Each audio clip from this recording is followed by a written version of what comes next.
Not very fitting, I know.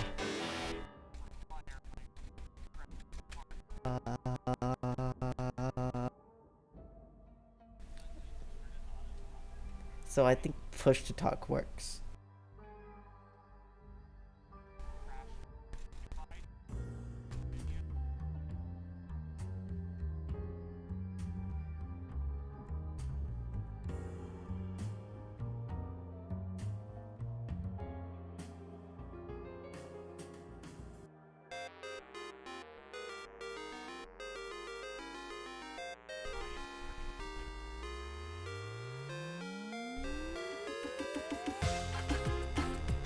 Yeah, clean your drive. Or just blame Twitter. Oh, hey, Chris.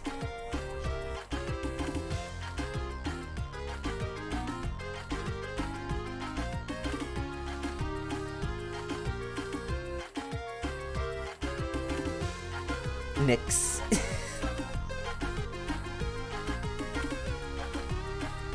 Those emotes, I can't. Anyways, are we ready to turn on mics and whatnot?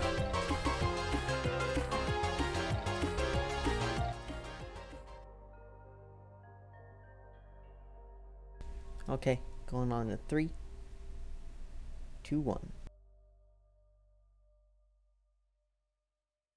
Alright, so we're here. This is probably the start of combat for you guys, but I think we should do our recap. Who wants to do it this week? I think I can try. It's been a while since I last did a recap. Go for it. So last time we left off having our encounter with the locusts back in the village back there. Thankfully, it didn't become violent or anything. It seems like its claims of being benevolent are true to a certain extent. Although it's quite certain that we'll want to stay on this island and that we'll want to integrate into their pseudo-communist society. But regardless, we decided to take our leave, especially because Scissorax came and told us that the kobolds went missing. So before that, we grabbed a copy. Well, Gadget sketched out a copy of a map, I believe, from the cartographer at the village. And so now we have this cool exploration little diagram map thing that we've been going on ever since. First of all, we went to head back to the beach to check out if there's any trails. We got lost on the way, so we had to stay a night in the middle of nowhere, really, before we actually got back to where we could start tracking down the kobolds, following their scent and such. It led us through the island where we crossed we had quite a few adventures on the way. Actually, last session was quite dense. We fought some skeletons at a tar pit, and nothing life-threatening there happened. Before we came through this sort of orchard of flowers that made you stupid when you stepped near them. They made Miklo quite stupid, and no one else. And now we finally find the kobolds at what seems to be a dwarven mine. The dwarven mine shaft leading vertically down. But before we could have much of a talk, it seems that we had some guests arrive. Some centipedes. And yeah, you guys, after tracking the kobolds through the forest, or the jungle here, you did find them here at the, let's move over to the, where's the mine up here? Dwarven mine. You guys did find the kobolds here, and they told you this story of, seeing some flicker of gold in the distance, or climbing up some rocks and trying to see if they could do anything, because they may have been quite bored on the beach there. So they did go and come here, where they have found a bit of gold in these barrels, but it's just flex. It's just leftovers of whatever mining operation used to be here. And as you were trying to figure out what to do with the kobolds, you realized one of them was missing, and that would be Nakmuk. Tuk is the one that's missing. So, as you guys tried to get the story together, you heard the rumbling of the caverns around the central rock, and you realized that this place is full of centipedes, giant centipedes of different types and varieties that are climbing up the sides of the cliffs here as you're all trying to decide what to do. So, what I'm going to do for you is make it so that you guys have a round of preparation, right? So, you hear these centipedes coming, you know that they're going to be here any moment, but you have a round to get prepared. So, what would you guys like to do? Snout tries to shove Tuts towards the center of the group, where it's hopefully more fortified.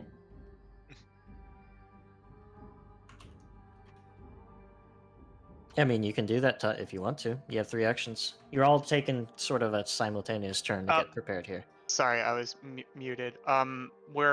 We have 1 action to use before combat starts. A full round of actions, so 3 actions. Very well.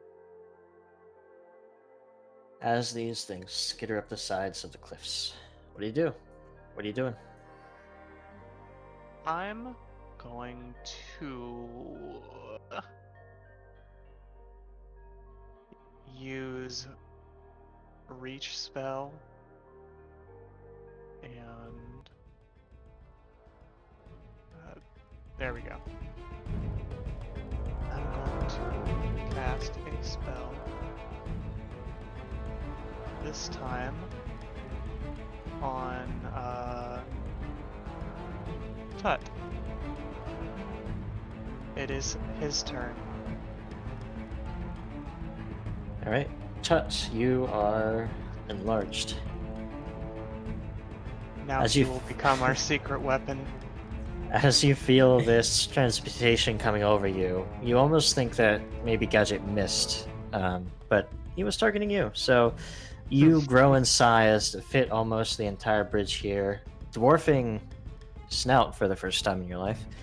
And yeah, that'll be you, Gadget. Who wants to? What else is everybody doing? He can't I'm be a using secret weapon. He's too big. I'm using 2 actions to cast Dragon Claws, and I'd like to use my other action to move over here. Yeah, go ahead. It's paused. I can't. All right, there you go. Realistically, the optimal choice would be Snout, but I want to give everyone a chance to have fun with this. Spice things up a little. Mm-hmm.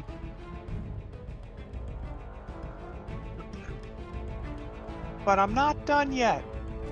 And that's all for me. Oh, I think we lost Tut. Oh no, He got too big. he has no. So, while we're waiting for him, Kevak, Miklo, Snout, anything for you guys? Quebec is gonna raise his shield and kind of take a more defensive position closer to the center. All Snout really needs is a rage for now. Unfortunate that reach spell counts as an action. That is the trade-off to extending the range. Well, the range on the enlarge is already 30 feet, so Is it? yes. Fuck. It's magic weapon next So- touch. That's the Oh, one boy. I was gonna use next. I was getting them confused. In that case, we'll just say I'm here, if that's all right. Oh, Sorry, fantastic. my dearest apologies. Are the 2 special kobolds, are they armed? Well, the trap master has traps, and Mock has a little spear. Interesting. Mock can solo this. I like how we're cornering ourselves on the island instead of trying to make for the bridges. Well, you can communicate with each other and try to coordinate your actions, but But within 6 seconds. Then I I guess, mean- yeah. You guys can talk a little bit more than you think you can. Even though, 6 seconds per turn, you guys can talk a little bit more in character. We're surrounded! Alright, so Miklo's taking on a position. Actually, let's get him there next to Kevak, and he's got his shield up. I don't think I have any particularly special third actions I really want to do right now. Okay. Knack will lay a trap on the square next to you. And Mach will just kind of get closer to Gadget and sort of cower beside you. I have my sword out, I guess. I don't know if that counts in this edition. We kind of ignore the drawing and stowing rules. Excellent. throw as it should hands. be. And that leaves us with Tut. Tut, everybody is preparing. They have three actions to do something before the giant centipedes start actually getting over the lip of the cliff here. Are you doing anything? You were enlarged by Gadget.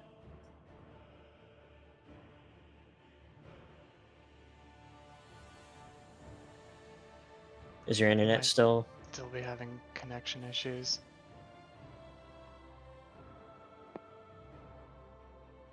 He's switching to his phone, I think. Okay. Seems like. Right, so let's actually get everybody and start rolling initiative. I'll still let you do your actions, but for now, let's go into combat. Are we rolling based off of perception? Yeah, everybody's rolling perception here. I can kind of just add everybody to the order here and roll that automatically, or if you'd like to. Whoa.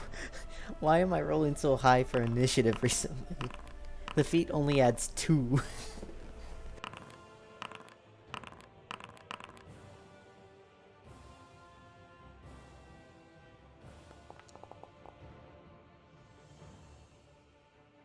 Never, stand me corrected.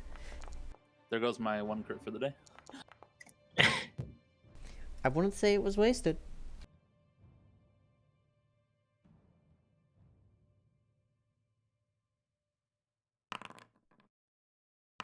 Let's set snout.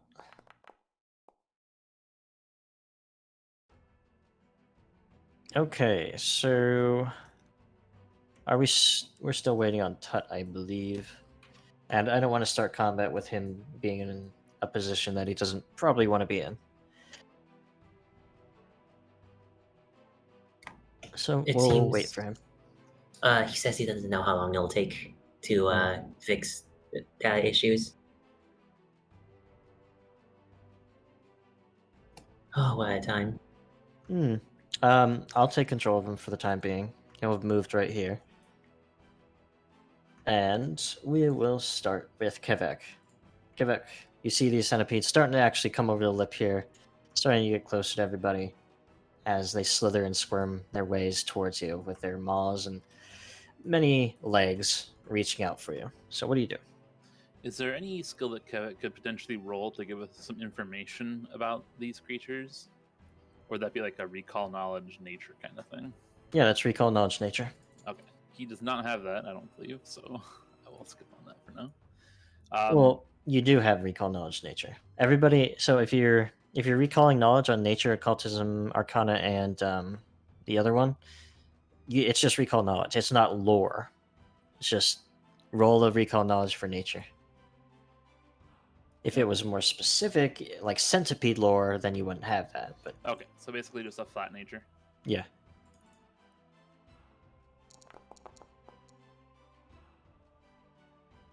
So these centipedes are, well, definitely dangerous. You know for a fact that they're poisonous. So they'll deal a lot of poison damage to you. Their armor is pretty thick because of their chitinous hides.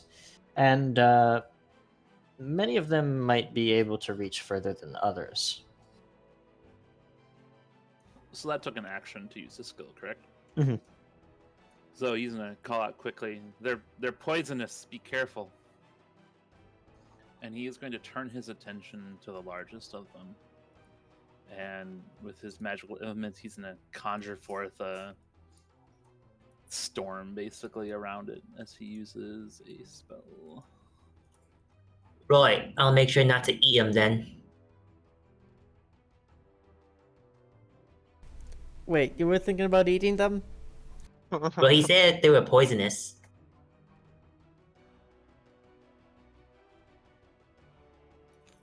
He is casting Tempest Surge on the big guy. Alright, I'll have it roll its reflex save. You rolled a 21. Success by 2. Gotcha. I think it still does damage, though. Yeah, roll the damage. Still does 9 damage to him. 9 plus 1, yep, that makes sense. As you conjure up that surge of tempest storms around it, it definitely reels from the pain as it doesn't like being struck by all of that static and lightning. But I believe that's your turn, all 3 actions, right? Yep, that's all. Alright. Now it is the big one's turn next. As it makes its way towards the party, it's an action to move, and it's going to bite at Valo. Oh no. 22 hits by 3. Unfortunately, yeah. I need you to make a fortitude saving throw as the obvious poison from its mandibles starts to seep into you.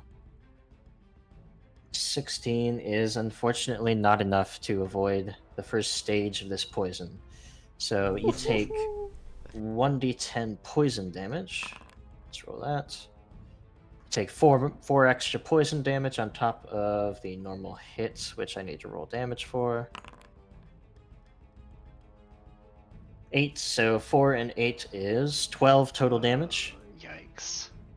And you are also clumsy at this stage. You didn't take 27 damage. Why you there? It's not working as I expect. You can just put in minus 12 I on tried. your... Okay. There we go. I'm sorry, people. I don't know what just happened. That's fine. I gave everybody 3 actions to prepare. I just moved you over System to shock. there. Is that Okay. okay? I'm not reloading, so give me a moment while everything. Okay. Your turn's up in a long time, so. And the second attack is also going to go towards you, Valo, but it's at multiple attack penalty. Yeah, I'm big It now. misses. As it swings its tail for you, you jump over the tail as it slides underneath you, Valo. And that's that giant one's turn. Next is...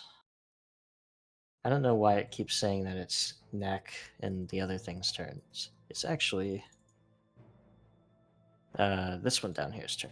So this one's going to climb over the rock wall and get behind Snout and start biting at him. So clumsy does reduce your armor class. Good to know. Yep. I believe that does hit you by 5, Snout, so Oh, Jesus. you need to make a fortitude saving throw. And I'll roll damage. Does this poison offer a saving throw for each turn? I believe so. Yeah. I've got stuff here that it's like... Basically, it works like there's a maximum duration for poisons, and each success reduces the stage of the poison. Each failure increases the stage of the poison. So, right now, Valo's at stage 1, and Snout is at stage 0 because he passed the save. So you don't take any extra poison damage, and you take 2 whole damage from its mandibles. It's going to try to attack you again, though. And that's a failure. A crit fail, actually. Oh, nice. Bugger. Now it is Snout's turn. I don't know why this turn order thing is on the wrong people. It's a little weird, yeah. Enraged now, so now it takes the chance to try to crush the bug before him. All right. And he starts with just a strike.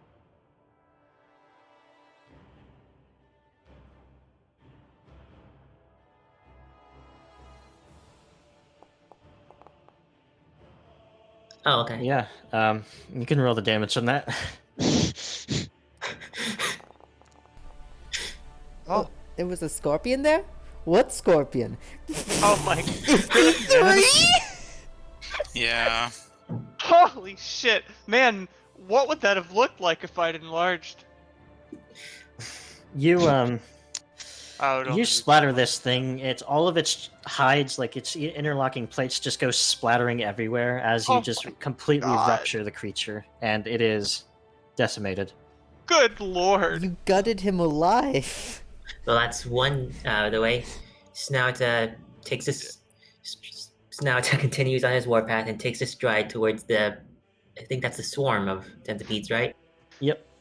This is why I deemed it unnecessary to make him large again. Snout proceeds to try and make another strike. This time towards the swarm. Since you are attacking over this wall here, they have cover, so it'll be a +2 to AC. But go ahead. Okay. Right. That's good.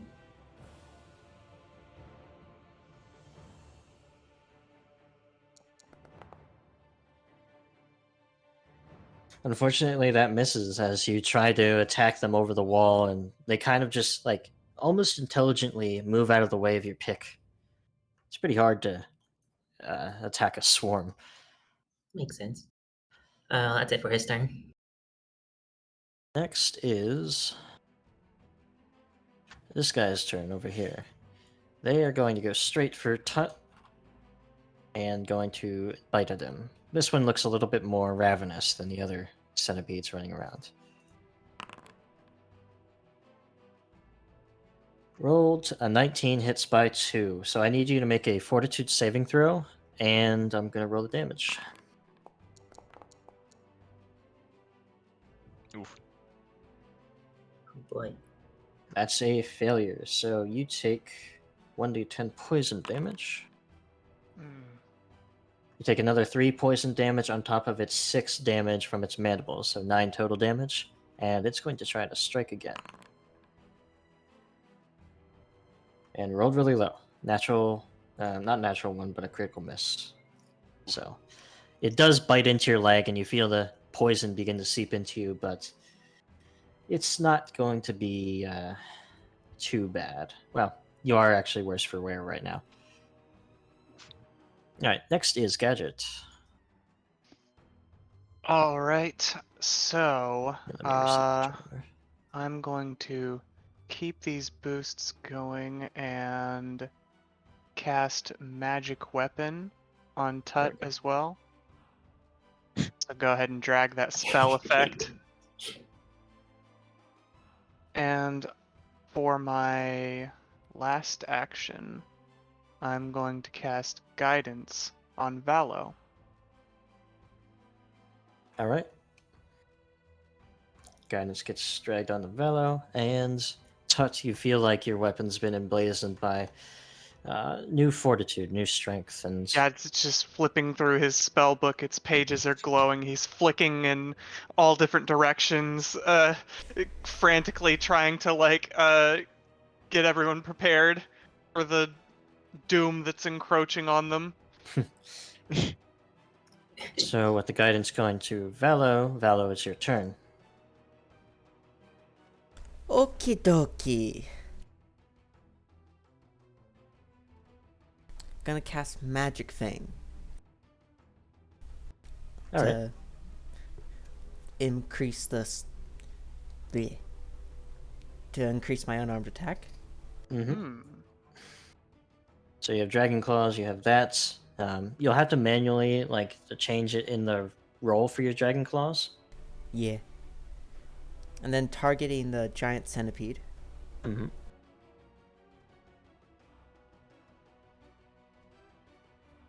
Oh, that's really cool. You basically have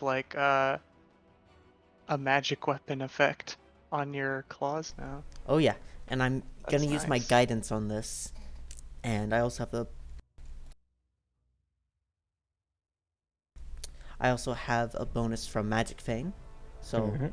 it's that it's Roll it.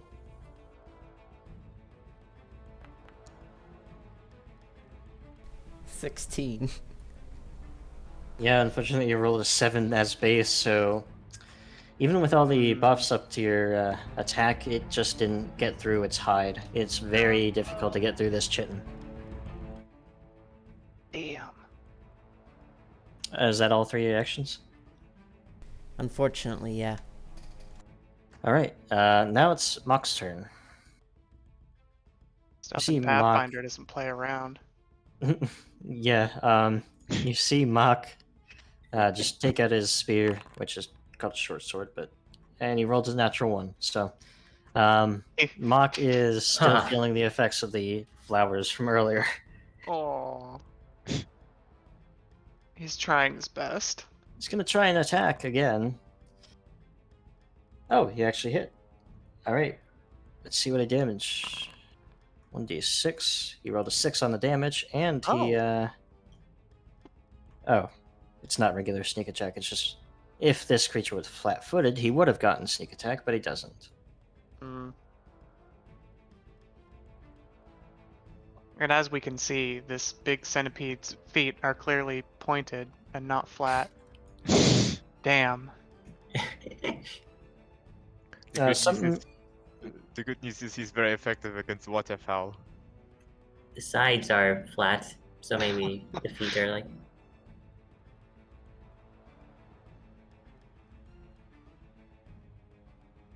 All right, so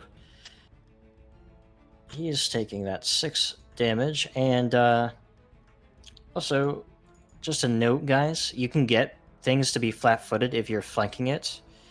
You have to be on opposite sides of the creature to do flanking. There's a reminder on that one. Is it a strict 180-degree angle? Not if you're like if Mock were here and Valor were here, that's flanking. Mm-hmm. If And Valor were here and hypothetically, if like I were there, here, sorry, I'll move back after. I'm just Mhm. wondering for the sake, this would also count as flanking. Yeah, because it passes through their the line between you and Mock passes through it basically. Okay. Like, but it doesn't work for like Valo and Mock because the line between Valo and Mock is on their corners, so it doesn't pass through the Mhm. creature. That makes sense. All right, so he deals that extra damage to the creature. It's not bad, but Every bit that's his helps. turn. Neck will lay another trap. You got this, buddy. Where is he putting this trap? Please. He put the first trap there, and the second trap there. Huh. You just see him just quietly doing his work, just putting down traps, Well, that spiky makes me not things, want and to move. This is a good stuff spot. like that. I mean, he proved pretty formidable against us with these, so. All right, so now it is the swarm. Swarms can walk through other creatures, so they're going to enter your space snout and start their swarming bites. Oh god. Horrifying. All right, I need you to make a reflex saving throw as they try to bite you, because this doesn't target your AC; it targets your saving throw, I'm scared. Interesting. which fails. So you take Oh no. 6 damage from their swarming bites, and there's also centipede venom. So I need you to make another fortitude saving throw.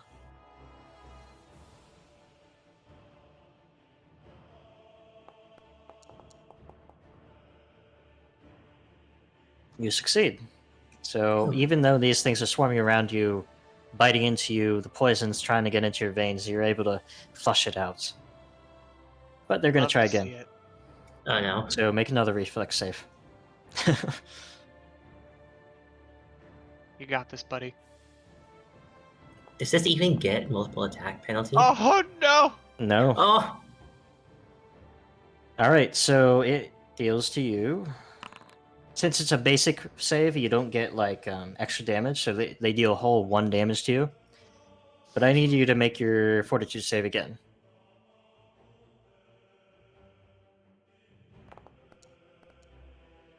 Still succeeds. You're a very beefy boy. They're like oversized ants. This Yeah. is like awful. So that's their turn. Now it's going to be, where are we at? Another one of the ravenous ones. This one's going to go up to Valo, being the closest, Oh no. and start biting at Valo. Oh, that's flanking no. right there. And Yep. I get to use a reaction when he attacks. So it's Ah, going to sensitive. roll It's a its thing, actually. mandibles. 17 hits by 7, plus flanking would be hit by 9, but it's luckily not a crit. But yeah, so you take 6 damage from the bite, and I need you to make another Fortitude saving throw. And let me look up the poison rules real quick, because I don't know if extra doses will increase your stage. And the retributive strike is going to reduce the damage you took by 5. Oh, so completely blocking the hit.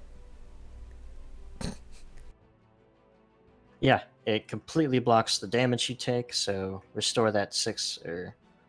It was 5. Well, okay, so you take 1 damage from it, fella.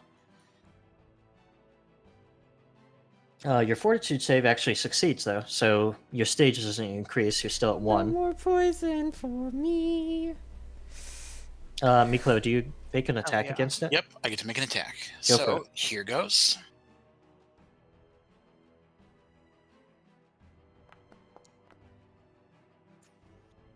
A 17 is exactly what you needed to beat its AC. Nice. That's beautiful. So, So yeah, roll the bring damage. down my smoking sword and kind of tickle it.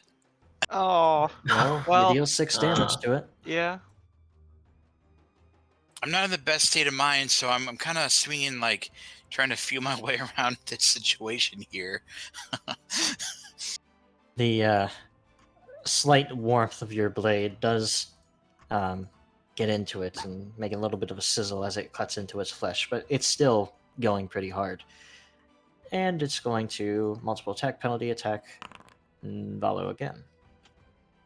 But it crit misses, actually. Oh, nice. So I'm that's that one's scared. turn. Miklo, you're up. All right, it's Miklo's turn. Hey, that means that he gets his reaction back. The timing was so great. Yeah, at the start of my turn, I use my feat. I literally just had it open. I use my feat of Desperate Prayer to get my focus point back, which I had used right before we set out again, and we haven't had a chance to refocus yet. All right. You make a desperate prayer to Corfane. Yeah, so there's no action required for this one. Let me double check. If it's a hollow action, yeah, it's no action. Yeah. So he's all like, yeah, Corfane, guide me. I need... Bring me your shining light so I can help my friends. And he's going to follow that up with a lay on hands on himself. Because I'm So still like really hurt. Yeah. I'll So do your spells. Well, I don't know if I can ask that. go How ahead. is everyone looking? I Half. mean, you can see that Tut is bloodied, Valo is bloodied, which is under half.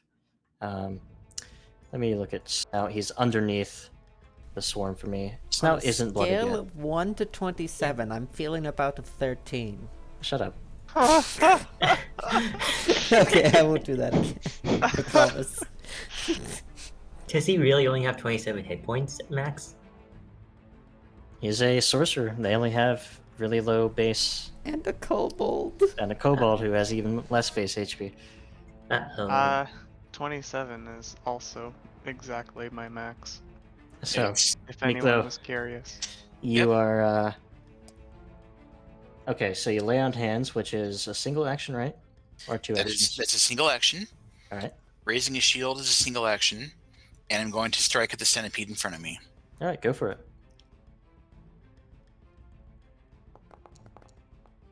Fantastic. That Roll hits. Roll the damage. Much better. 11 damage. As you strike into this creature, it is on its last legs. It is carved almost into. It's almost strange how it's still surviving, but it's still going. It's still biting at you. Now, since that's your turn, we go to another centipede who's going to climb their way up. 5, 10, 15, 20, 25. And attack Miklo. I'm having to double check something with my lay on hands. I think it actually gets me a an AC bonus, but isn't like automatically applying it. If the target is one of your allies, I do not get a bonus. Yeah, you are not one of your allies. Okay, glad I Yeah. checked. So, this Miklo creature doesn't came up. like himself. This centipede came up and bit at you, Miklo. You easily deflected the first strike with the shield, but the other one was a natural 20. So, it's going to roll its crit damage.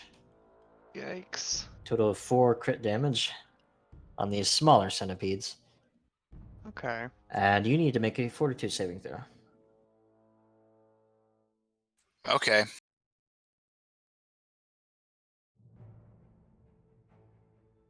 There it is.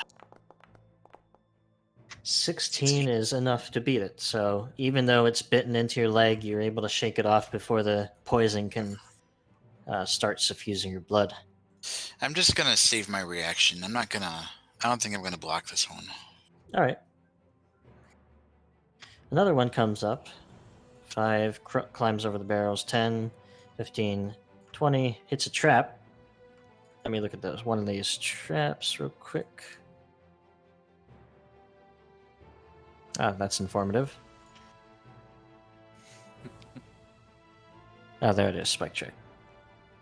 All right, so it needs to make a reflex saving throw as these spikes start entangling it with strings around the spikes, and they kind of drag into the creature as they move through it.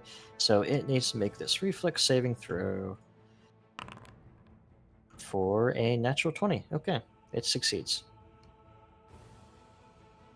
Critical success, so it takes no damage at all. With that, it's going to bite at Miklo.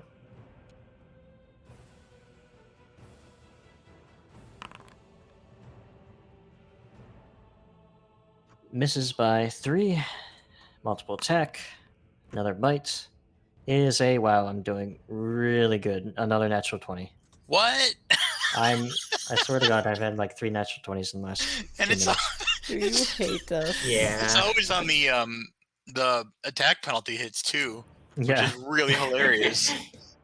So you take critical damage, and you need to make another fortitude save. You take Profane another. really did not appreciate her book being burned. I'm just gonna shield block this one, I think. Okay, so you I'm- take 6 damage, which is probably like reduced to nothing, right? It's reduced to nothing. I'm assuming I still have to take the fortitude though. Yes. Well, I would say no because Whatever, it 20 didn't. anyway. Yeah, I'm gonna say poisons can't apply if it doesn't hit or doesn't deal damage to you. So Good point. It's I'm like not sh- when sorry. Go ahead. I mean, it's like when it doesn't deal damage, that doesn't get past armor. I'm guessing, right? Yeah, I mean it's being shield blocked, so the assumption is that it's biting into the shield. I'll have to look that up later if poisons do apply on 0 damage. But anyway, Tut, it's your turn. You are enlarged. Your weapon is emblazoned with Gadget's runes. What do you do? The usual. That will form a thing and like size up the centipede in front of him. All right. So devise a stratagem. Well then. Well then, I'm okay with this. Yeah, Doing if- that. Hey, I have no problems all with according this. to Keikaku. The usual recall knowledge nature, I assume. Yep. Unless you Yeah. have centipede lore. Unfortunately not. That's 19 actually, I believe, succeeds on this. So, Kevak already shared some of it. So, what do you want to know? Do you want to know its weaknesses, immune resistances, or its saving throws? Which is the most? Resistances would probably be good. So, what I'm going to tell you is that these normal guys don't have any sort of weakness, resistance, or immunity, but you can kind of transfer your knowledge onto the swarm, which does have weakness 5 to area damage and weakness 5 to splash damage. And it is also resistant to bludgeoning, piercing, and slashing damage. And it's immune to precision damage, and I don't know what Swarm Mind is. Probably immune to psychic Area damage, damage, you or say? mental damage. I mean, Yes, it's a swarm. Oh boy. Do I do this? I want to do this. Can I actually? One moment before I decide on what I do. I need to check Tut. something. Tut casts Fireball on Snout.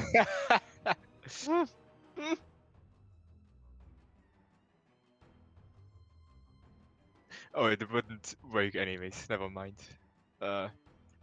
Tut will bash the centipede with his cane, as you do, All right. and just a 29 for that. Yeah, so roll the critical damage on it. Bash the centipede. Precision damage. Yeah. Hell 24 yeah. I damage. think magical weapon is on that. Yeah, magic weapons should add an extra. It should give you more weapon dice. If it Yeah, has your precision damage is being doubled, so an extra d6 on the end. So roll a d6. Yes. Yes. So another tie. I mean, it was Nine. already dead after you hit 24. So as you just Protection. take all of this like strength, new strength in you, you figure out exactly where to strike. You strike into its underbelly, and it just immediately flails and dies. As you made a perfect strike. Tut turns away, twirling a mustache. You still have one more action, I believe. Yes, I do, and I have something that I could use, but it would probably result in friendly fire. You can try and target the other end of the centipede swarm. Fair. Oh yeah, actually, good point. Hey, remember this thing we picked up? You can also reach it from here with an attack. Oh! I Yeah, I forgot still about have this that. thing! And and splash damage. Oh wow. There you go. Tut will toss the Thunderstone and try to aim behind, obviously to like not hit Snout, so like this.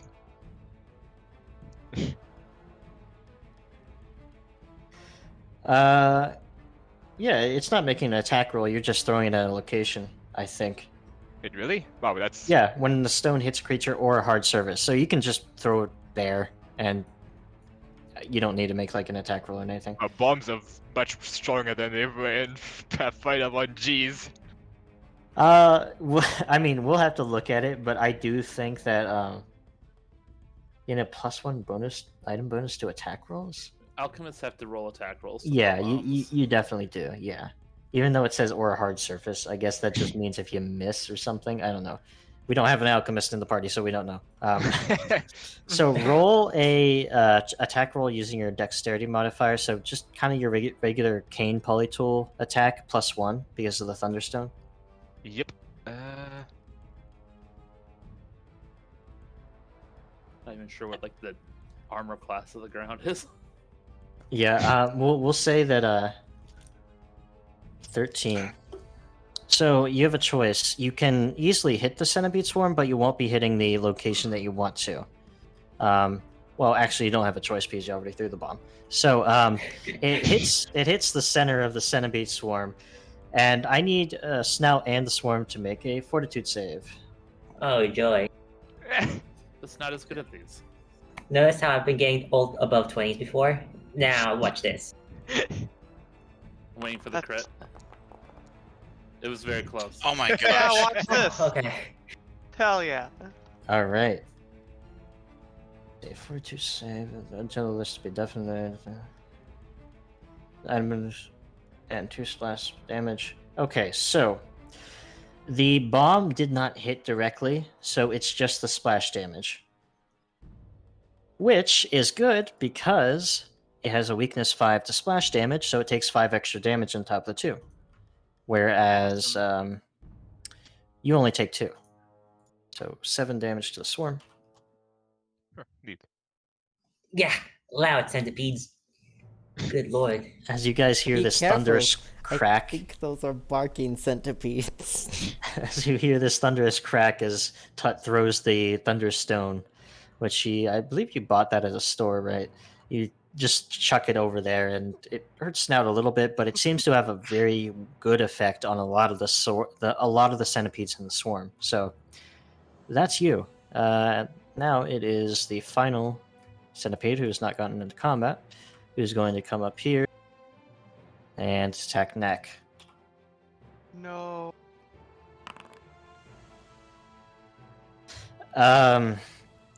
It rolled a natural 20. Of course it did. Uh oh. I've rolled 4 natural 20, so 12 damage to Neck. Seems like he has What? a knack for trouble. Luckily, Neck is actually pretty formidable, so he doesn't die from 12 damage. He does need to make a Fortitude save Oh no. against the poison. He rolls a nat 1 on the Fortitude save. Oh boy. Oh No. no. Oh my gosh. Is he bloodied from that? That puts him at stage 2 of the poison, so he takes 1d12. Oh no. Can we guess maximize? No, only 2 damage from the poison. Okay. Oh. But he's at stage 2, which also means he's clumsy and flat-footed. Don't scare us like that. Oh, he went invisible. Where is clumsy? Clumsy and That's flat-footed. terrifying. Which means he has an effective -3 to his AC for the centipede's next attack.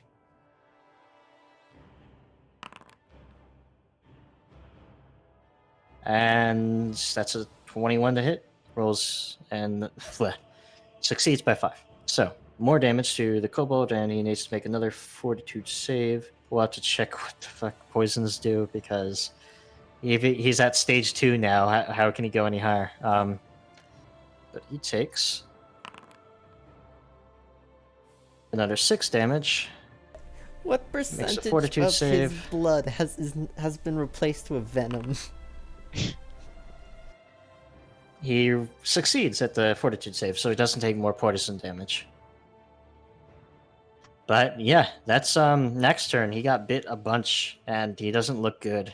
Like, definitely bloodied, definitely looking pretty bad. Back to the top of the round, Kevak. Alright, first of all, Kevin's using Battle Medicine on Nex, saying is what's happening to him. Alright.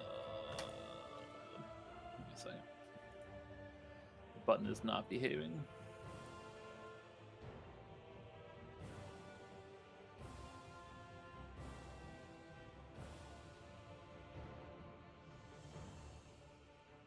It's rolling a medicine check against the normal DC 15. Alright.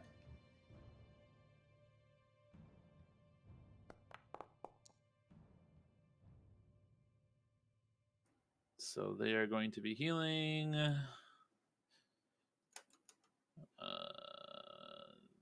It's not critical, unfortunately.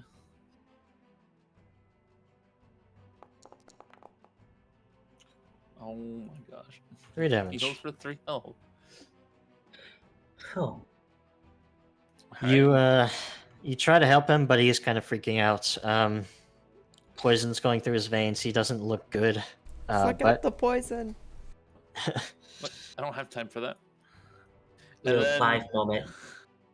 And then he's gonna turn back to large centipede again, and he's gonna kind of harness the storm again to blast it with a jolt of electricity. All right.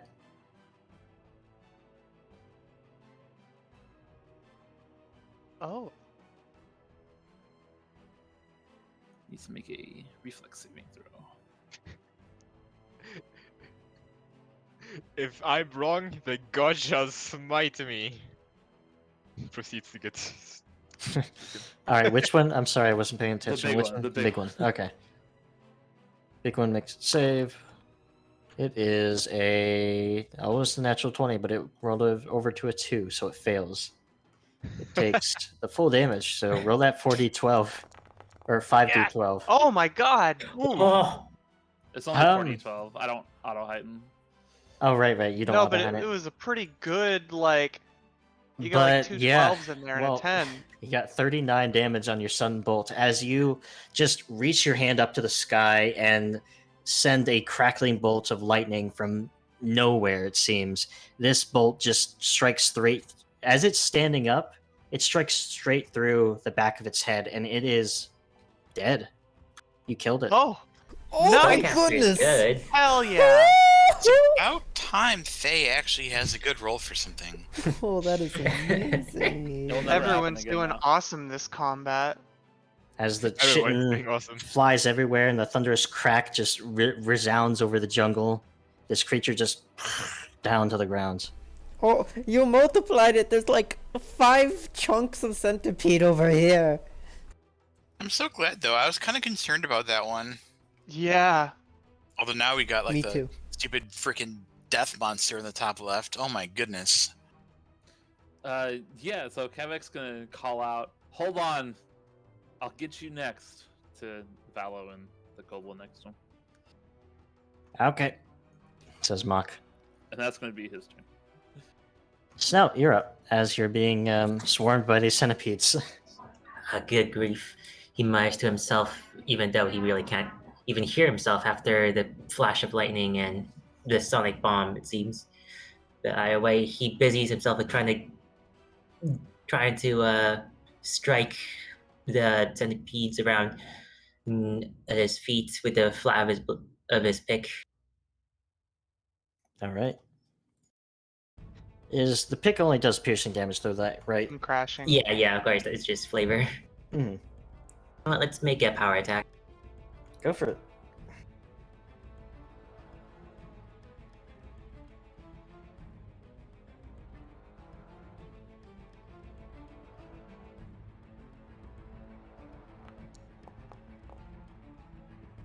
Oh no. Unfortunately, you miss by about a little bit there.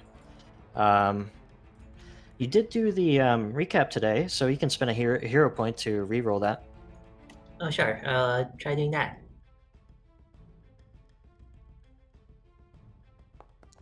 Right, no inspiration. There you go. Oh, there you are.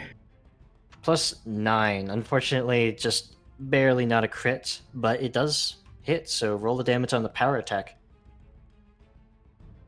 Yeah, 19 damage. It is reduced by 5 because they are resistant 5 to piercing, but you still do 14 damage to it. Okay, so it's not like 5e resistance, thank goodness. Yeah. He mutters to himself in annoyance. He's like dying by 1,000 cuts here, but regardless, he continues at the tough work and makes a regular strike. Go for it.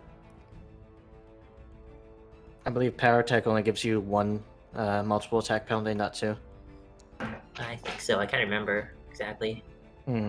Even so, 14 will not hit these guys, as you've eliminated a vast majority of them. It's just not enough to kill all of them, so they're still here. All right, then. And that's it for Snout's turn. All right, so Snout, it's now Gadget's turn. All right. So, kind of eyeing the situation here. Gadget's gonna draw his clan dagger and start kind of chanting, and he's going to use the. Let me see if I can find it here. Drain bonded item free action to recast magic weapon on Miklo. All right. Ooh. Are you using reach for that? Yes, Okay. that is also. So basically, he's kind of like pulling out the dagger, chanting some little runes are appearing, and then he's kind of like pointing the dagger at Miklo, and a little beam extends out and envelops his weapon in All that right. same glow. Oh man, Miklo, Meta as is so you, strong. yeah, Metamask's really good. It I turns out. made a terrible choice with Widen spell and judged it too early. Yeah, Reach spell is actually very helpful. Does that not even take sorcerer points? No, it just takes an action. Wow. Oh my god. Wow. Yeah, it's So Meta Magic's basically, so good. you can keep your positioning by, it basically lets you not move into dangerous positions to cast touch spells. Is essentially the best part about it. Which is really good for you, as we learned in the Null combat, where you had to try and run up to everybody to cast. I was like wanting to cast buffs, but like Snout was like 100 yards away, and it's just like, yeah. So that's gonna be my turn. All right, yeah. So Miklo, Go ahead and drag that magic weapon spell effect onto you. as you hold your weapon back for another strike, Gadget takes the opportunity to send a beam of runic magic into it, and you feel like you're going to strike a lot cleaner. But until then, Valo's turn. Okie dokie. I have had multiple. You need to make a fortitude save first All right. because of the poison. I believe you're still at stage 1. And you did take the big guy's poison, which is worse than the other ones, so you actually failed your save Oh, there. great. Let me scroll back up and see what the big guy's poison was. Actually, I don't need to scroll up, I can just pull him out again.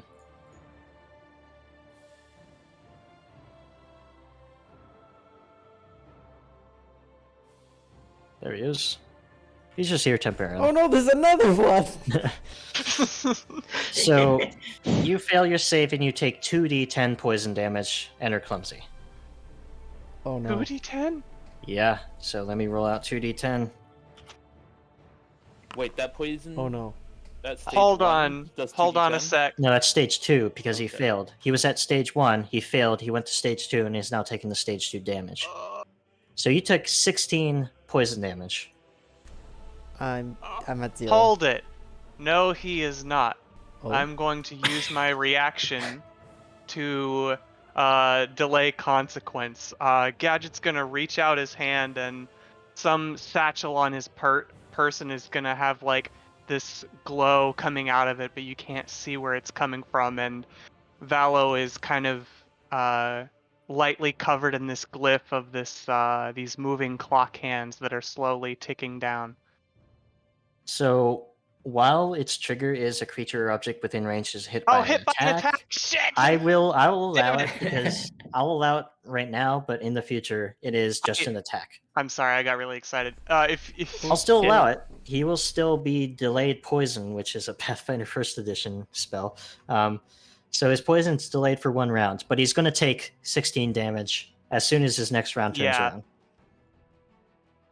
around. He actually The- might take more damage at the start of his next round. He might take like 32 no. damage because he fails Oh again. my god.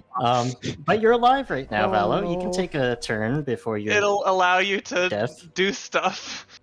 Okay. Instead of- I'm gonna stride and I'm gonna use an ability. There's an uneasy sense of doom. I like the time mage flavor. I that's kind of what I wanted to go for with this character, and it's nice to be able to finally have that.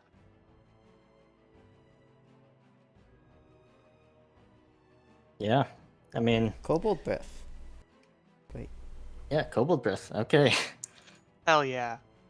Oh, you have a line too, All don't three of you? them. Oh, Oh, yeah. that's Yeah. great.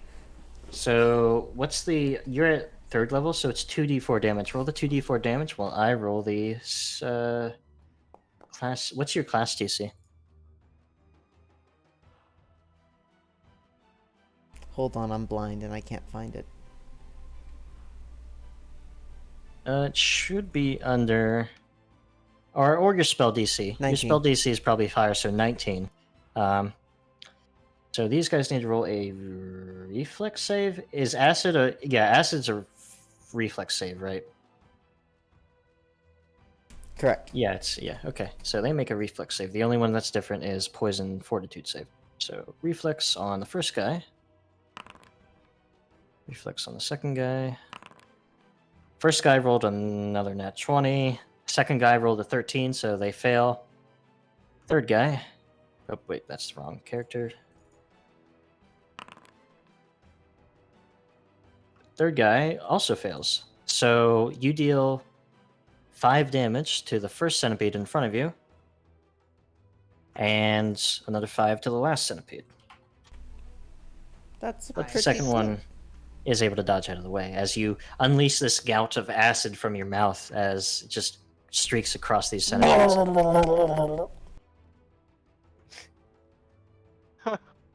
As you guys all see Velo exhaling his kobold breath on these centipedes. Sorry, acid reflex. Reflux. With that joke, Mock, it's his turn. He's gonna try to flank this guy because he has sneak attack and he would know how to flank. So this ravenous centipede has a -2 to its AC. Let's see what he rolls. He rolled a 18. He crits the creature, so not a natural crit, but a crit by 10. So he's gonna roll his critical damage and his sneak attack gets doubled.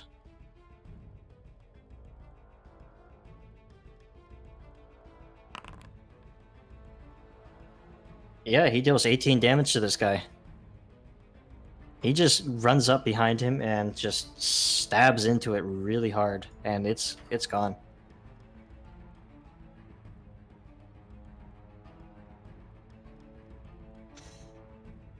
Can you guys hear me? Yeah. Yeah. Yep, Okay. That okay. is You were just very quiet. So, 32. all right. That's his turn. Well, actually, he has one more action, so he's going to go for the giant centipede up top with a multiple attack penalty. Stab. He rolled a 3, so that's a failure. It's Mock's turn. Knack. I'm just gonna lay a trap underneath this centipede here. Is there's nothing that says I can't. Makes sense. I like the sound of that. So they must immediately take a reflex save. No, I think the traps only trigger when they enter the space. So it deals 2d8 piercing damage to anyone who steps on that square. So they're stepping on it. I'll have to look it up. But Okay. I'll have to look it up because I don't know the trap rules too well, even though I just did a video where there's a trapper kobold. But it's going to make a reflex save because Knack is very good at laying traps. He's so good at laying traps. He's just throwing the trap at him. It That's rolled what's a- dealing damage. It rolled a success, but not a critical success, so it only takes half damage. I'd like to think of it more as like an anime moment of like the trap was there this whole time. Like zoom in on like the smirk. So half of 9 is, we'll say, 5. That ravenous giant centipede looks to be bloodied, but it's still there. And that's all of Knack's actions. So let's go to another centipede. Down here, the swarm. So this swarm is getting bored with him, so they're just going to go up here. I need Oh you. no! I need you 3 to Oh, boy. roll reflex saving throw. Kevak, Gadget, and Tut. As they all just swarm into you guys and biting at your ankles. Uh-oh. Owie. Oh dear. All right, Not so very good for me. none of you succeeded on the saving throw. So Oh, You're going to yikes. take. Each of you takes 6 damage, and you need to roll your fortitude saves as well. I have got bad news for people. Depending Yes. on how. Oh, okay, never mind. You actually Very good. succeeded. How do I... How do I take the 6 damage? Is it out there, or do I just, subtract it on my sheet? Just if you select your token, you can just type in -6 on the HP. There you go. And roll your And fortitude then save, Gadget. fortitude... Yeah, sorry. There we go. All right, so Tut succeeds, Kevek succeeds, Gadget fails. Oh, no. Oh my god. Jeez. So you take a whole 5 poison damage and are flat-footed as this poison of the swarm You starts said to 5 infest or you. 6? 5. Okay. Small question. If you heal Mhm. the swarm of centipedes, would some of them come back to life? No, they're so centipedes are swarms are a little bit more streamlined in this edition. They don't reduce their damage by being hurt, even though you're killing a lot of them. They like their damage is the same and everything's the same, even though there's less of them. Okay. So with that in mind, you guys need to roll your fortitudes or reflex saves again because they're biting again Oh, I with know. their third action.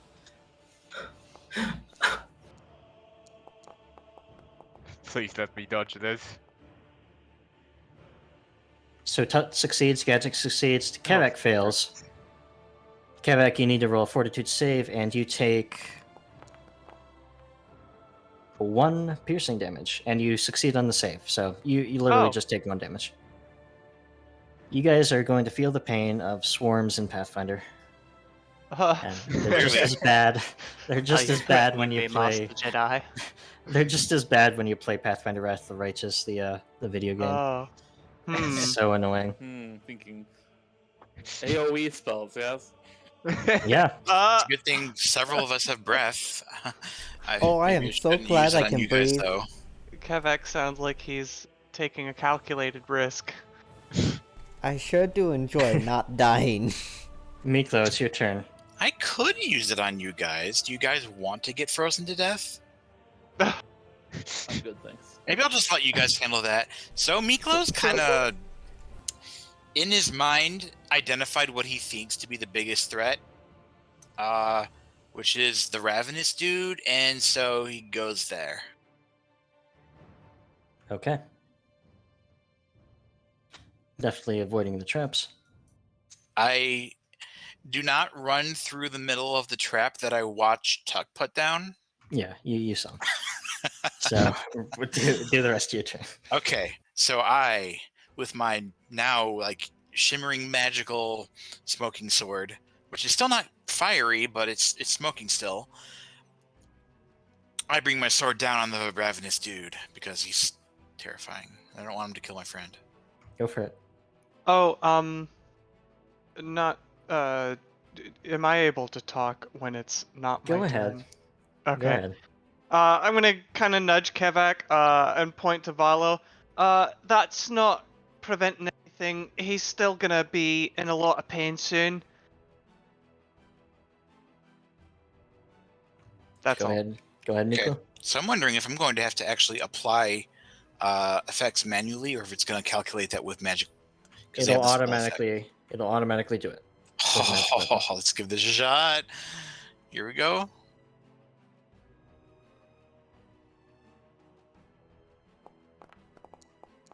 $16.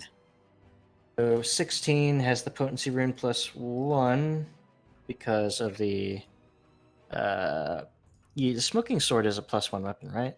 You said that you gave my smoking sword actually a +1 potency, but not striking. Right. So potency Striking is just isn't being included in there, is it? yeah. So striking is from the Wait a magic minute. weapon, right? I could have sworn that magic weapon was automized. Wait a minute, I'm so confused here. Like, I thought potency was the damage. Yeah, potency is the damage. Striking is the attack. Then why is And- it putting a +1? Oh, maybe I'm wrong about that. Potency runes apply to both damage and attack rolls. Right. But the Okay. target becomes a +1 striking when gaining a +1 item bonus to attack rolls, increasing number. I do not have Maybe striking. item bonus doesn't stack. I didn't. I don't know.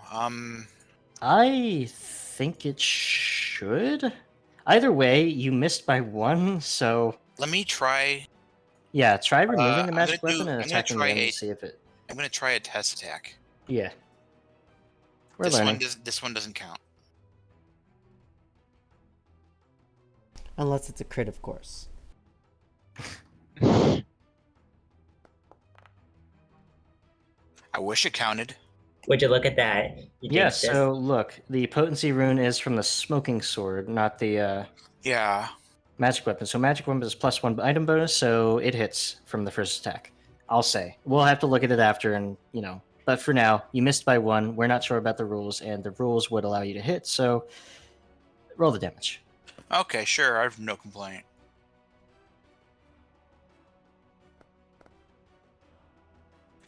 Don't That forget did that not that- apply my D8. So I Yeah. just gonna roll another D8. So yeah. roll So another yeah, D8. I guess if it added on the striking rune, then I would have had another +1, wouldn't I? Yeah. Yeah. Okay. So we're learning what it does and doesn't automize. It does seem to automize enlarge and Ooh. rage and stuff like that, but doesn't seem like magic weapon is included. But 8 + 8 is 16, and that's enough to kill it. Oh, sweet. As that creature is Awesome. struck down by the magically emblazed smoking sword. Good news, everybody. Guess who's only used 2 actions? It's right. It's me. Go for the third And attack. because of my amazing positioning, I'm not flanking anybody. So I get to make a third action and attack. Okay, I was just double checking magic weapon there. Now I'm attacking. Here we go. Big money, big money.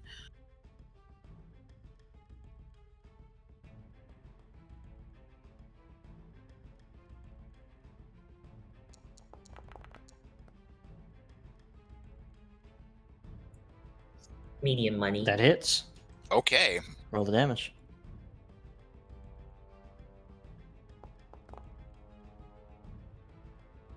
Yeah. 12 + 8. You cut this creature in half, and it is gone. Ooh. When I kill Awesome. them, they die, says Miklo. Yeah. That sword in your hand just feels so much more fluid and agile with that rune in it, and it seems to cut deeper too. He looks happy. All right, that's your turn. Let's go to the this guy who's going to attack Valo, since you're right in front of him. Oh no. Mm. Oh god, if he gets downed and then the poison hits He hits. while he's down. Yeah, I'm a goner. Unfortunately, He does Valo 1 is too damage to far him. away from me. Oh, 1 damage, and you have to make a fortitude save. Oh boy. How poisoned Why can did you- this kobold get? let's find out. What Wait, no. are you doing, Val?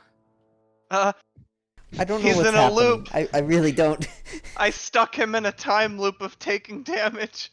My spell has Call me unintended Diavolo, because I am consequences. suffering. So you succeed against the venom. So you don't take that extra damage, but it's going to I've attack had again. Worse. That rolls a fail. It's going to try it one more time. Multiple attack penalty makes a total -4 to the roll. Even though it rolled a 17, it's going to miss. So Oh. you're fine, but you still got the giant one's poison running through your veins. I have like 40% of my blood replaced with venom. It hurts. I'm more centipede than kobold now. All right. Take a Centipede breathalyzer bold. test and it just disintegrates the breathalyzer. Tut, it's your turn. Tad looks at the centipede skirting around, and looks rather disgusted. But his disgusted expression quickly turns into a manic smile as he remembers something. say combos, would I be able to take the bottle of alcohol I have and turn it into a makeshift Molotov cocktail? 2 actions to make it, and third action to throw. Good, good enough. uh, hmm. Hmm. Or you could Dang just it, kill them.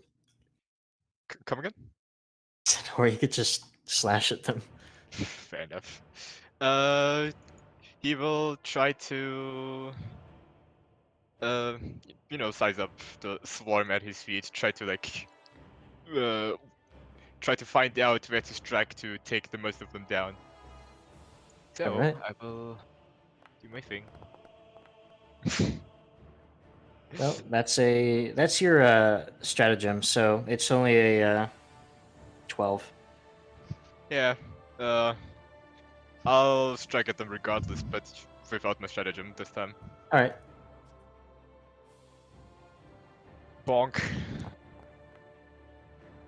18. Let me see what their AC is.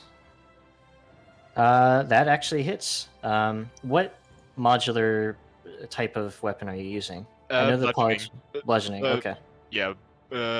Unless I state otherwise, he's just going to smack them with the head of his cane. All right. Roll the damage. 8 damage. That's reduced by 5 because they're resistant 5 to bludgeoning. I feel like something else would do a little bit better. So they take 3 damage. They look very there's not a lot of them left, but they're still facing. They're still a formidable force. These centipedes are very not my thing, shall we say? Did you apply the magic weapon? I didn't. Good point. Yeah. Roll the extra 1d6. Another 5 damage. Okay, so it actually is down to its very, very last legs. Which are still hundreds. Yeah, which is still There's 3 little centipedes still running around. It's very, very little. Now, if you'll excuse me, I would rather not spend much more time studying in this. And he's just trying to gently shove past Gadget as he's also carefully stepping over the remaining centipedes as well. Okay. And moves here. All right. Now the top of the round, Kevek. Kvek is using the ability called Doctor's Visitation to both stride and treat poison with 1 action. All right. So this is a roll versus the poison's DC on Valo. Mm-hmm. Are you sucking out the poison? No. I like how much passion you put in that. I was just thinking the same. No! Unfortunately, that's just not enough against the DC of this poison. You know, that's what you get. Oh, I'm sorry. All right. So second action is going to be a battle medicine. I'm targeting DC 20. Okay. You missed. A crit fail is on administer first aid. If you're trying to stabilize, the creature's dying. If you're trying to stop bleeding, it's immediately okay. So what is this? This is a This is treat. Let me find it. I'm killing Valo. This is murder. It's where is it? Give me a second. And how much poison damage next turn? I Kevek's believe it was- you have to treat poison with more poison to counteract the.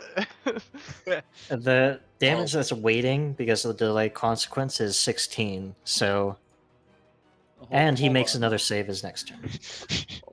I think I do damage, but I'm trying to find it. Oh, it's an exploration for some reason. Treat wounds. Critical failure, you take 1d8 damage. Oh my goodness. Why? I'm so sorry. I rolled an 8 on the 1d8. Why? Of course you did. Oh my Why? Wait, what does this mean? How much? 24 damage and waiting. Isn't Well, it's just the isn't that 16 really still really waiting. bad? This is really bad. Get back out! What I'm was starting that? to think Kevek's a fake kobold. Okay, I'll do one more battle of medicine using my medic profession. Let me do it one more time today against DC 15. We Okay. believe in you, Kevek. Now you understand what it's like to be an expert in a skill. Even the experts fail. Oh, I like that. There you go. That's a crit success too. Is there a effect on crit success? Yeah, you get more health. All right, 20. Oh my Oh. goodness! I'm at Oh my full. goodness. All right, you heal 25. Wait. So he did 8, and then he's gonna take like 16. Wow. I I'll spent be- all of my actions dealing with you. I hope you're happy. That's his turn. So it's like you I have stab very him, mixed feelings. you stab him, and then kind of like pour medicine in there to make it like work faster. That's Yes. surgery. I did more I healed more than I did damage, so we're fine. Everything is Exactly. okay. He applied a leech first. All right, Snout, you're up. Oh boy. His beef with the giant centipede isn't quite done yet. I mean, well, with the swarm of centipedes. Is it possible to like walk right past a Yeah, swarm? Okay. yeah, you can walk through a swarm. Oh, that's just barely. Okay, in that case, he uses a sudden charge to trample past across the centipede swarm. And I don't know if flanking rules work, but he. They cannot be flanked. They're immune to flanking. Okay, well, in that case, either way, he makes a power attack against the swarm of centipedes, drawing all his rage together.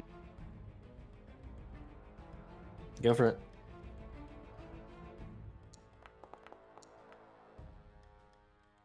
Yeah, that's a crit. Roll for damage. Oh my god. Roll for damage as a formality. He says, 60. "What in the world?" That's one yet. Quite the formality. I think that's a new record. 1d12. Oh my goodness. From So, what? Magic weapon. I don't have magic weapon. I Oh, you think don't? pickaxes might be no, the no. best weapons in Yeah, the game. I know. That's the crazy part. He doesn't even have magic weapon. If he did, that would be absurdly like higher. so it had 1 hit point. Oh, okay.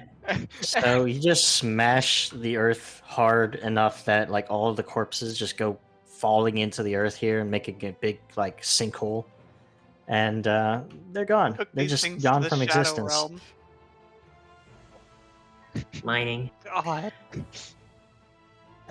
Right. He has one last action, so he uses it to make an intimidating glare or demoralize towards the final centipede,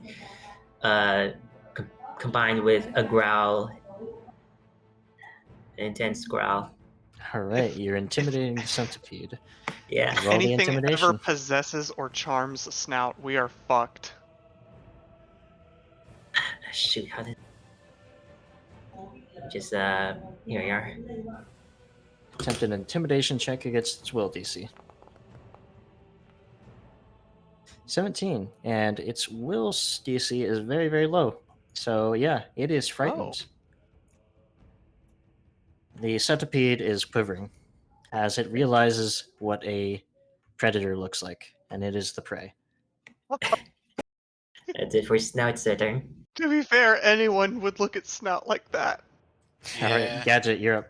You just have 1 centipede to go. All right. I guess I'll go for an offensive spell for the first time in a long while. You have those?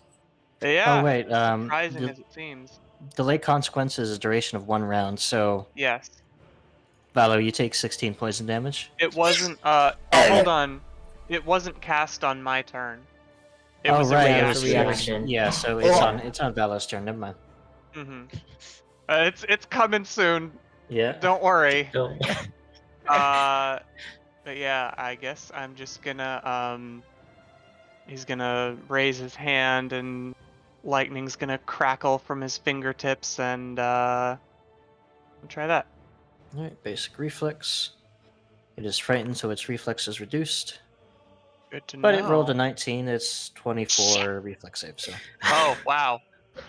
So since it was basic reflex, it just succeeds and doesn't take any damage. Alrighty then.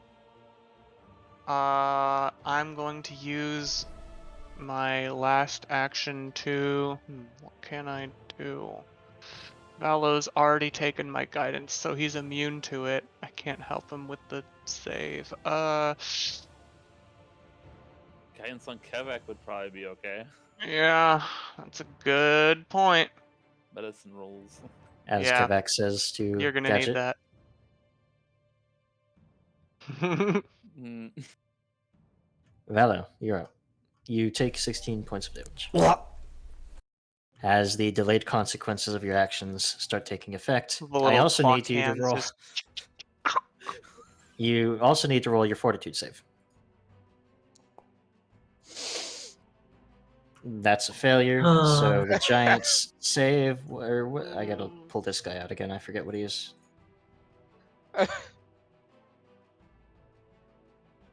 He did.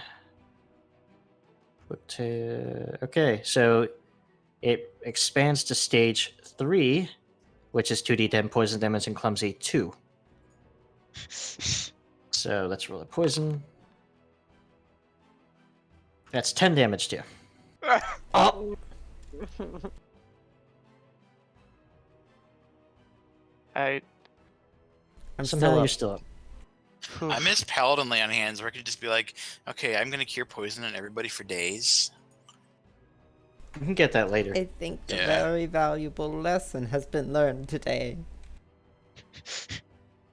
Prepare spells against poison. You're still up. You still have your 3 actions, and there's a centipede in front of you. Unarmed strike, unarmed strike, unarmed strike. Okay.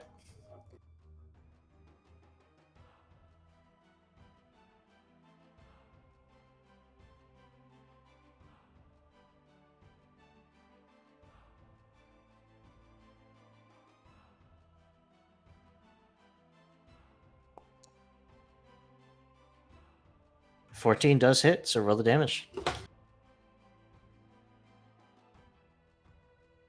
Should be a D4 and a D6 plus nothing since my strength is low. Okay, just roll it. 5 damage, and that kills it, as it was very low health. So, we're going to go to Kevek, because all the enemies are dead, and Kevek's probably the only person that really needs to do anything right now, as Valo is dying in front of you from poison. Alright, so here's how this is gonna work. I cannot do an instant heal on you. All I can do is spam treat poison. Help.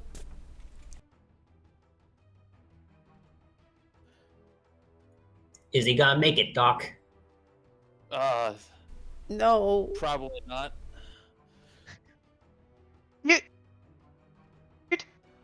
in front of your patient. I'm using the guidance on this. If it goes poorly, I have a healing potion to buy us some time. And that doesn't beat the DC of the poison. Oh my god, this thing is destroying us I'm after rolling the. again. Touches like leaves on the barrels of his elbows. Oh. That's exactly what you needed. Oh my Alright, goodness. so here's what this does. It does not remove the poison. What? Mhm. It Thank gives you. +2 to your save. Oh my god. Well, This- you guys know how to help people with saves and stuff like that. Woof. So, anybody who wants to give Valo any extra help on his saving throws can do it now.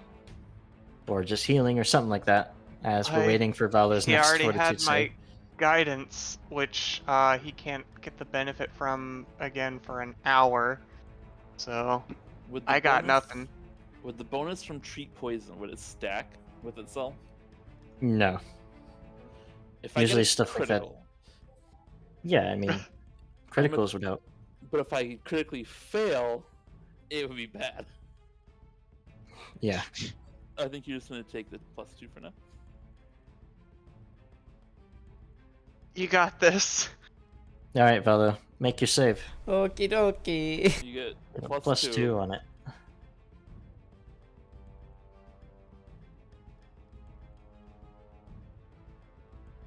How many rounds has it been? It's been like 4 rounds already. I rolled a natural one. Don't forget the +2. It's on there. With the crit fail. So you take 12 damage. I'm dying. So how many times is... I think this poison has hit you 4 times, right? Yeah. Okay, we're keeping that in mind. Valo's dying, but you guys can go. Is it healing potion So, time or you got am I something? at dying 1? Yes, you're a dying one. Well, back not for to it. long, apparently. Kavak will stabilize unless somebody else does something else first. Alright, so you are not dying anymore.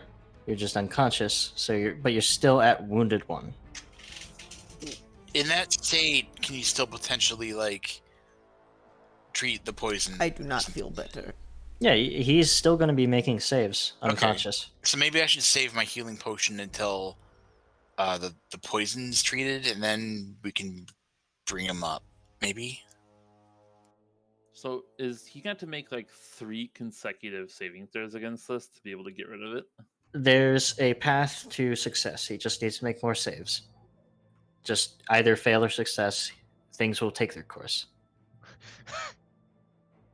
He says so casually. I mean, I guess Kavak will do more poison treatment. Yeah, do another poison treatment. Do these poison treatments take like a turn or something, or what? Yes. Okay. This is Thank kind of goodness. cool, though. It makes poison like actually like dangerous, like it would be, where it's like a threat outside of combat. When I was originally Yeah. considering an alchemist, I was like, oh, I could be a chirurgeon, and I'm like, oh, so it just gets like a crap load of bonuses to poison and disease. How useful could that possibly be? Because I came from Oh. Alright, so Oh, I see. you have a +2 to your fortitude save, Valo. Make another save. Is anybody else doing anything to assist? I got nothing, man. The best part is I could have also like dipped into helping against poison and such using investigator, but I went the talk is good that path. good? No, you take damage, which just puts you into dying 1 again. Ha- Or actually dying 2 because you had Hard wounded lesson 1. learned. Poison is not trivial. But I imagine you stabilize and you try the same thing again. So now I'm just just wounded 2. Mm-hmm. okay. So before I keep spamming stabilize, if I do not stabilize and Vala takes more damage, what would that do? So either if you don't stabilize him, he would have to make a death saving throw. It's better that you're stabilizing him. But once you get to wounded like 5, don't you die instantly or something? So wounded adds on. So if he's wounded 2 right now and he starts dying, he is going to be at dying 3. You die at dying 4. So he has 1 more round. Oh, real threat of death. Oh boy. And my Oh, potion That sounds wouldn't. familiar. Your potion wouldn't take away the wounded condition unless you were to heal him so much that the next poison damage didn't put him back down to dying. Yeah, it's just a 1d8. So this is basically going to be the same thing as stabilize, except maybe be wasted at this point. Well, it depends on how much you can heal him. Tat is like going to crouch down a bit and hand his 3 health potions down to Miklo. I've been carrying these around. Perhaps you could use them here.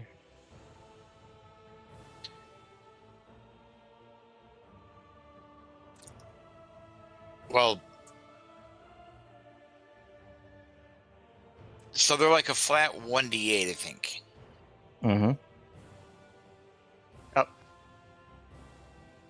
So muted. One action. Someone in arrow. the chat said, "Keep me up for 6 rounds so the poison runs its course." Well, thank you for the metagaming, but yes, Oh, not your fault. Their fault. wow. You have 5 rounds. You just need to survive one more round. Not that we would know that. We're still trying to urgently treat our friend. I am so tempted to just pump you with healing potions at this point. Because We do have a lot of healing potions. give me the healing sauce. All right, so Kevek's gonna stabilize again. Obviously, at this point, Okay. and he's gonna try to do his tree poison again. What other people do is completely up to them. yeah, All right. Even though, even if he succeeds on the poison, he's still going to take 2nd stage damage anyway, unless he crit succeeds, which would do Yeah. 1st stage damage. We already know where this is going to go. so yeah. 6 rounds pass. Valo takes one more dying condition. He goes up to dying 3, but not to dying 4 before you stabilize him. He's at wounded 3 now, and the poison seems to have run its course. So Valo seems to just barely be holding on. Okay, Potion. so I don't need a roll of save? You do not need to roll a save because either way you would have taken damage. But poisons usually last 6 rounds. So you survived it anyway. Wounded 3. Gosh, that's a close shave. Where is Yeah, if you go down with wounded 3, you instantly die. Oh, goodness. Fun. I But, feel yeah. so weak. All right, so here's what we're gonna do here. Kevek is gonna start doing regular healing checks, which are basically gonna be treat wounds. Battle medicine and treat wounds are kind of separate. Mm-hmm. So this is gonna start taking 10 minutes each time, but he's gonna start trying to treat these wounded conditions away. All right. As long as you don't roll a natural 1. Wait, hold on. Wait 1 second. So it looks like people have used some healing potions on Valo. a healing potion was A used on healing Bello. It healed potion. 6 hit points. Who has that healing wand? Oh, I don't know. oh, I do. Oh, yeah. Let me use that. Before I start trying to work on you, you need to try to patch yourself up with that at least a little bit. I have the spell, I can just... Is that like 1st level? I'm using 2 actions. Yeah, I think it's 1st level. I think they don't get upgraded.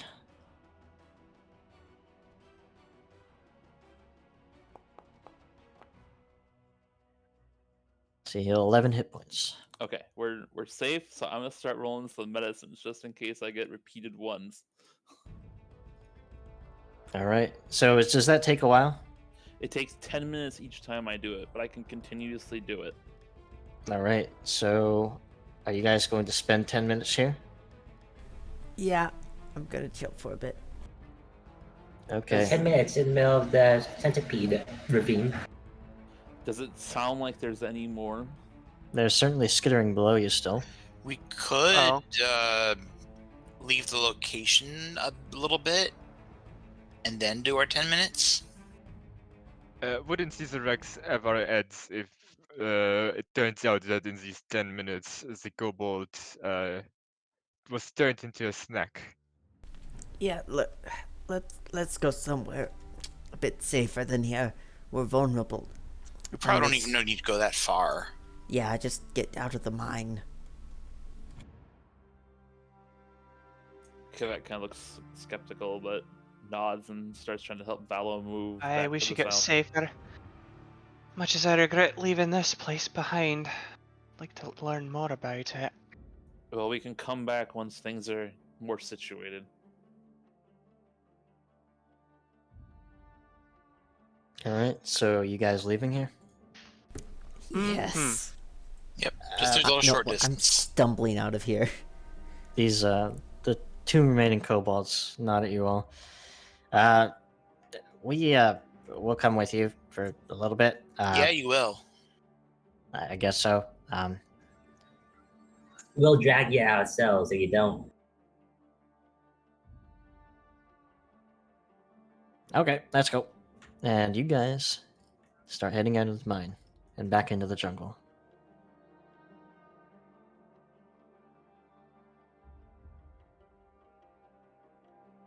Oop, that's the wrong jungle.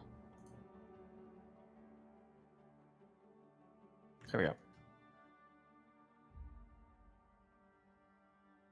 Oh wait, no, not yet. There we go. There we go. Awfully dark jungle. Oh, here. Hoo boy. So you guys have left the mine and are back out into the regular jungle. Around you are just the swaying trees of this rainforest here, and the many ants and little insects running around, but nothing that seems too dangerous at the moment.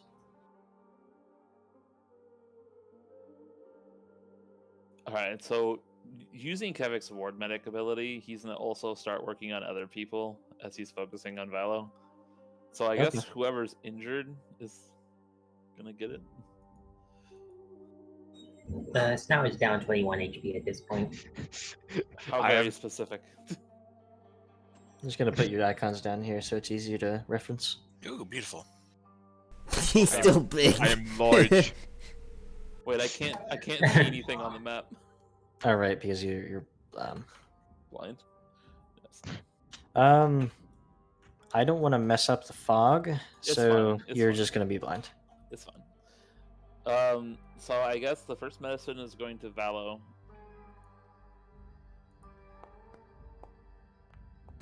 Oh, Maybe you should just stop trying. Ow. so amusingly, when I fail with this, I cannot continuously try it on you. So is this a 10-minute one? Yeah. Oh, And what does that even 10-minute like break. mean in universe when you can't try again?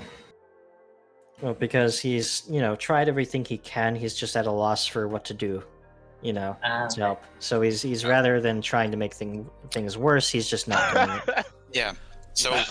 So whenever you make that check, if as long as we've stopped, I can theoretically then also heal somebody for 12 hit points. Remember that. okay, so that second roll is on Snout and it also failed. Sorry.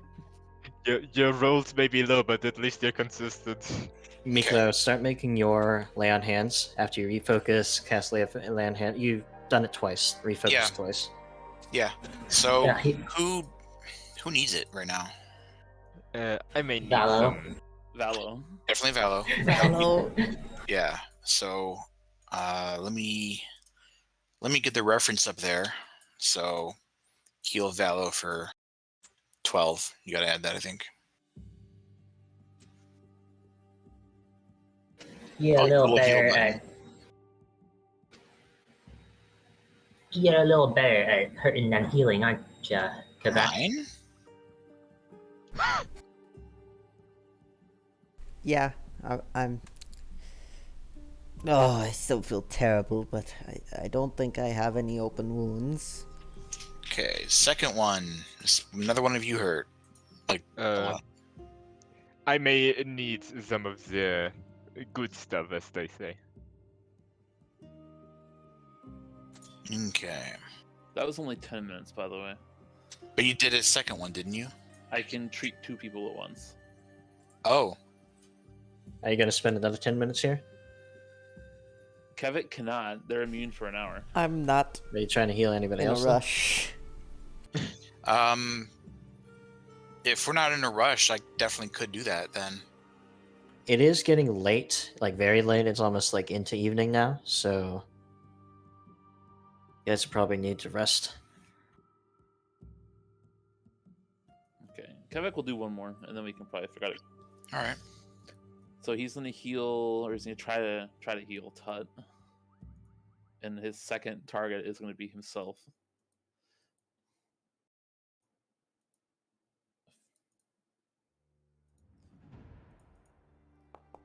This is a 2 again. I'm gonna be very upset. All right. I don't have to choose my target until the Better end not. of 10 minutes because my 10 minutes is refocusing. Tut gets 14 health back. Sweet. Hey.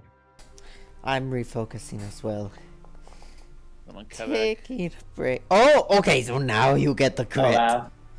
Oh, you're Well, saving it for the yourself. other crit. Fake kobold.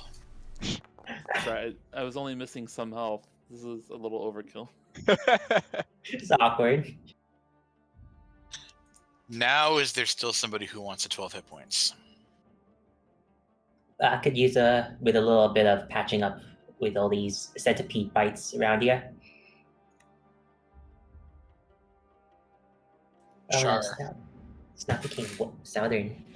Shoot, I need to refocus my accent. 12 Yep. to snout.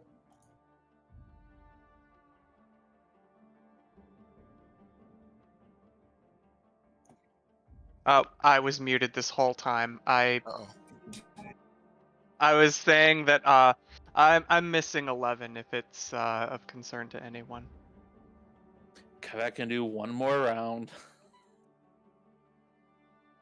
One more round of healing. I'm still missing health. If you wanted to target me as well. It's getting dark. We might want to rest up instead of trying to use magics and all the whatnot. Well, then start setting up camp and stop bothering me. Kevek is gonna heal Tut and then Gadget.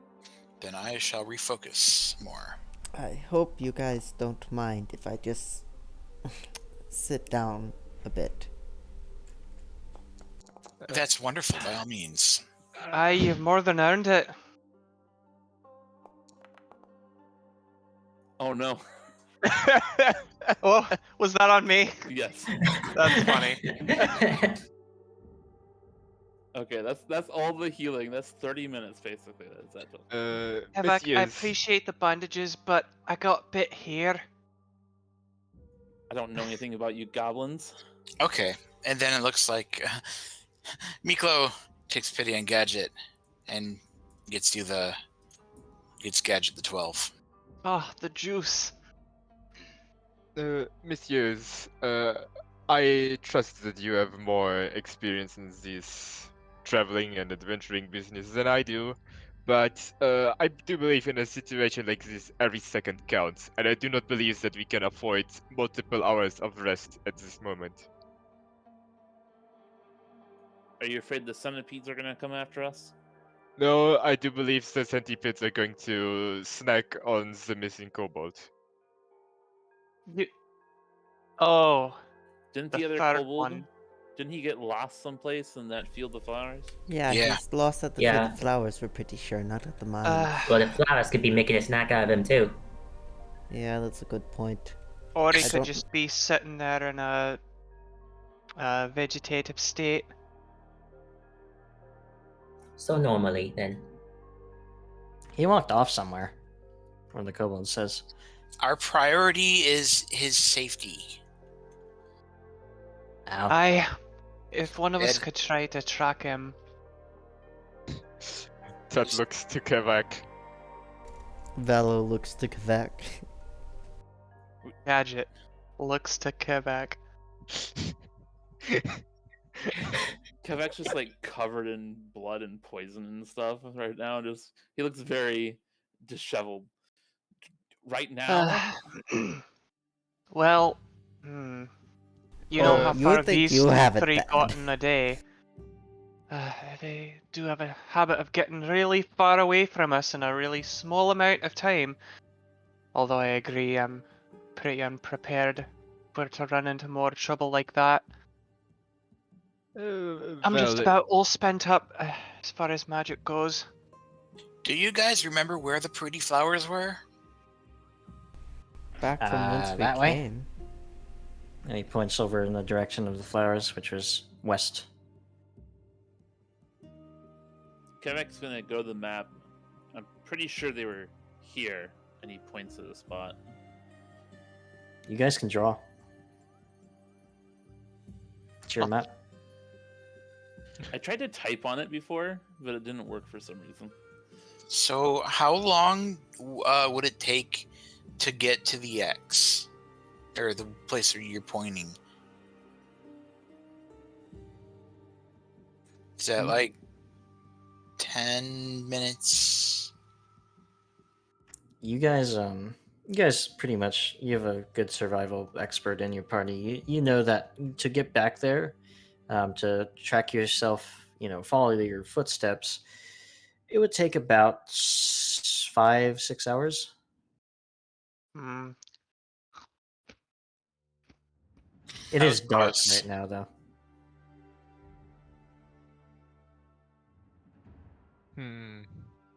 If I can offer a suggestion. We're at the end of our rope as it is, and we've got 2 out of the 3, and we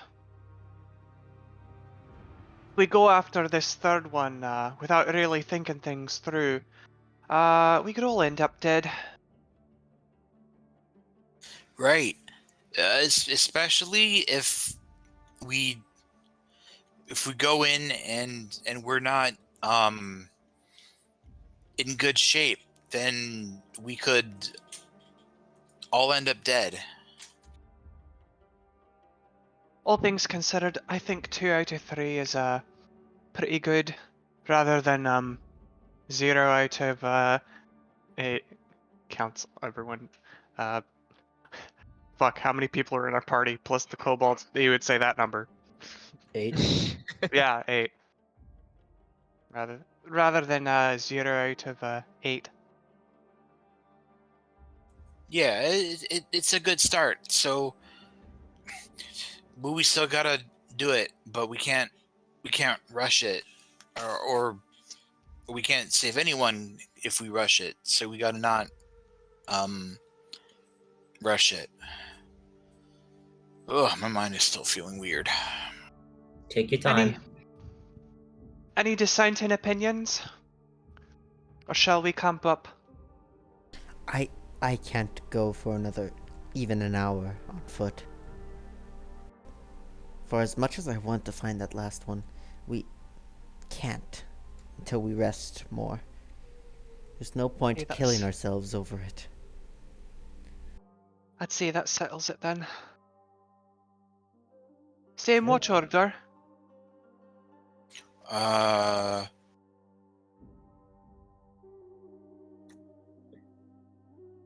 Sounds good to me. Sure, if you remind me what it was. Sorry.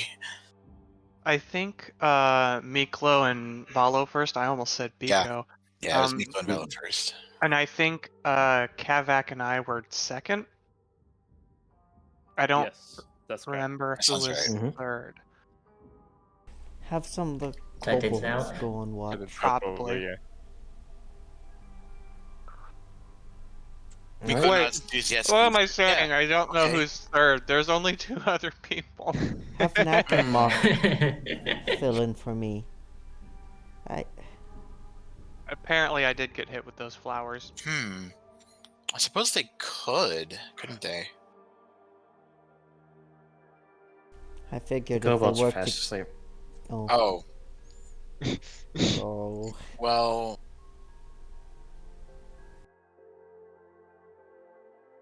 So, you guys are setting up camp. You're doing the watches in the order you said? Mm-hmm. Okay. I'll protect you. I just need a second pair of eyes.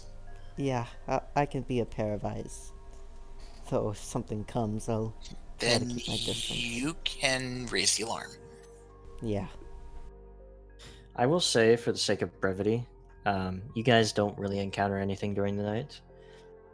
You seem to be in a fairly not well-traveled area of the jungle, and therefore nothing really comes to you in the nights here. Might not be the same other places, though. And fast forwarding, as you all wake up from your rests, I believe you get some HP from your rest. Hit points equal to your Constitution modifier multiplied by your level. There's a minimum to that, right? No, I do not get any hit points. Nice. or a minimum of one HP. We should also level up during that rest, Yes. right? Yeah, I mentioned that. So I hope you guys are prepared to level up to level 4. That I am. Oh, Miklo, how did Woo! how did you do that long rest button? Where is that? It's in. I found it in the toolbar thingy that we have as an overlay in utility, the one on the end. Oh, okay. Oh, neat. Oh, that's amazing. Excellent. Snout wakes up with a smaller proportion of hit points.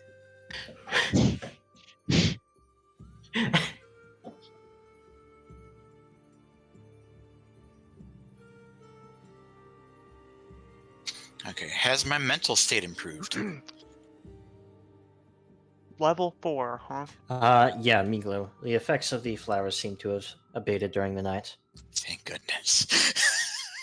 Is that the sneak for Snout? Yes. Gotcha.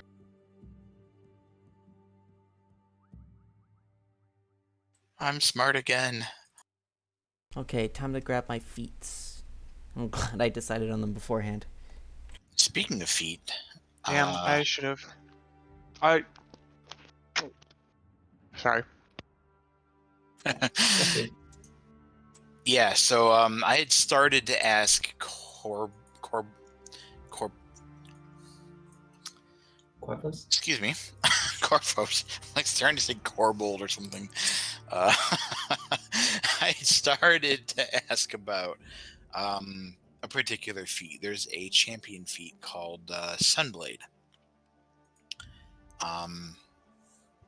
And Right. so, do you think that we can justify this one? I'd say yeah, for now. We'll do it. Okay. At level 4, you all get your ability boosts as well. So, That's at 5. or no, it's 5. Never mind. I'm thinking of other games. What you do get at this level, though, if I'm looking at Path Builder, is just a skill feat and a class feat. And a few extra spells if you're a spellcaster. Which I believe is usually just going to be 1. Huh. Or, well, however many spells you get upon leveling up, based on your particular class.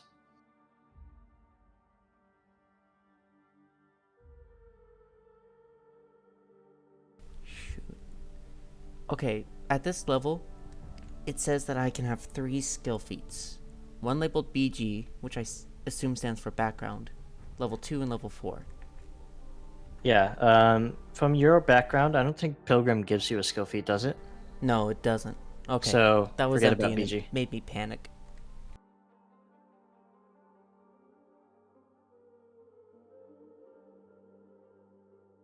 So a couple of feats is what we get? Yep, skill feat and a class feat.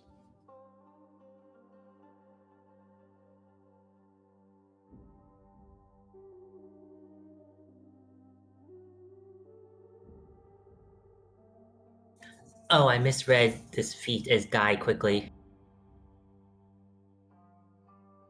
Dig quickly. I think that might be a bit of a trap option. Really? Why? I think Fowler took it like earlier though. What did I take? Die quickly. I did not take that, but sure.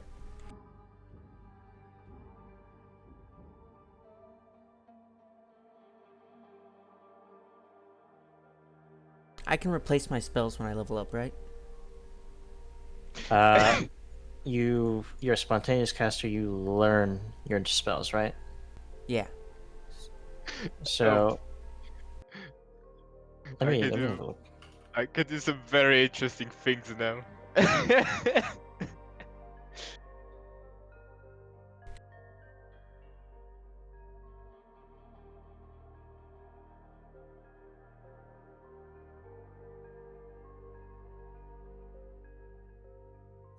Oh, hey, we have a feat inside our party inventory now.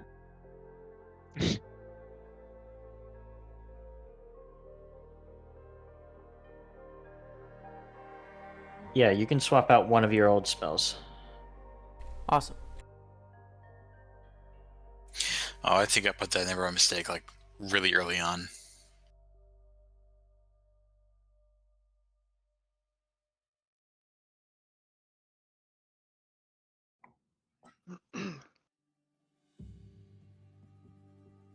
I Yeah, think the longer part of leveling up is like just the latency instead of actually deciding our feats and stuff.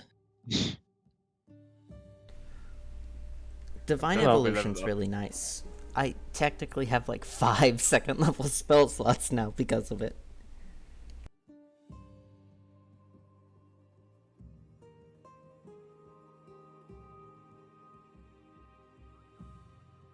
Wait, do I learn a new spell when I get another spell slot?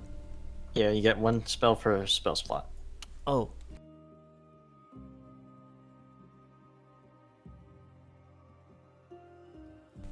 Did you ever update the spells For to include Inner Radiance Torrent? if it's not on the game right now, I'll see if it's up to them, to add these spells. Otherwise, I'd have to add it manually, which I can do for next session if you need it. Yeah, that's what I want. So Okay. I'll just put a filler in as a note, and honestly, we could just look up the spell effect and roll dice. Okay. It's not that complicated. I have It's a little complicated. a very interesting ability now. It's stupid and amazing at the same time. So, like the rest of your skill set. Yes.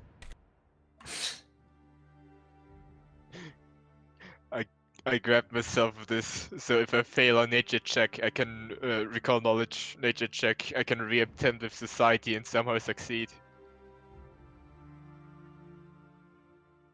Isn't that uncommon? Is there like anything special you need for it? It's a general thing. Uh, it's also like listed without the like god stuff and path builder as well. So I don't know. Okay. But yeah, it's a general feat. I don't know.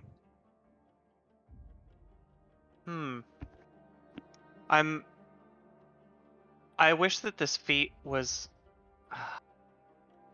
It sounds really cool, but I have no idea what all the effects of the stuff it can do are.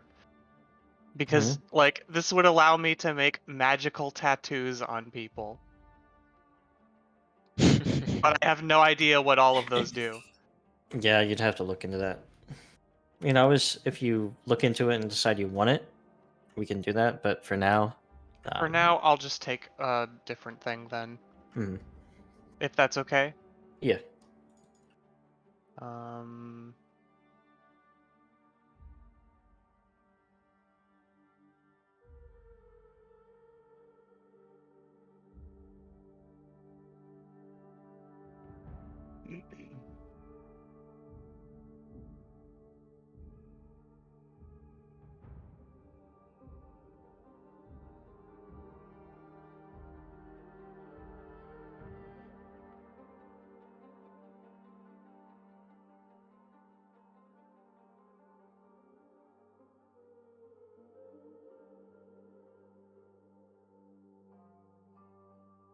Do that.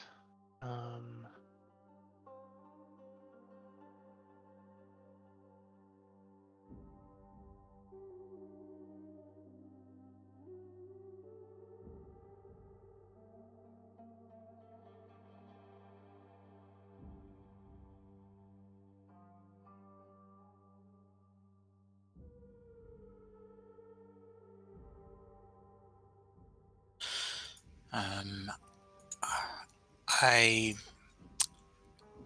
don't know if it's possible, but I may need some DM help here. The Sunblade feat was supposed to give me a focus point. Mm-hmm. Yeah, the focus point thing has been annoying to us. Dang. I don't know how. Basically, you have two spells, you have 2 focus points. So we'll just keep a tracker like that. Just make sure you remember how many focus points you have. I will do my best. All right, I'm Okay. gonna take a little AFK. I think I'm ready. But did that rest reduce my wounded condition at all, or no? Rests do not reduce your wounded condition. It has to be treated. Good to know. Do a little bit of a break here. So while you guys are doing that, I'll be right back. See ya. Yep, I'll be back as well.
Okay, I'm back.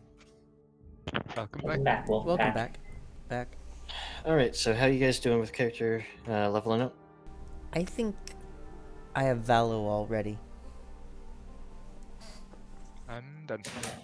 Oh, Snack's been done for a while. Emphasis on think. I think I'm done. Okay. Since you have rested, you can add new spells to your spell slots, change around your prepared spells and stuff like that. So, I believe is Kevak here? I'm here, but Chris is not. Okay.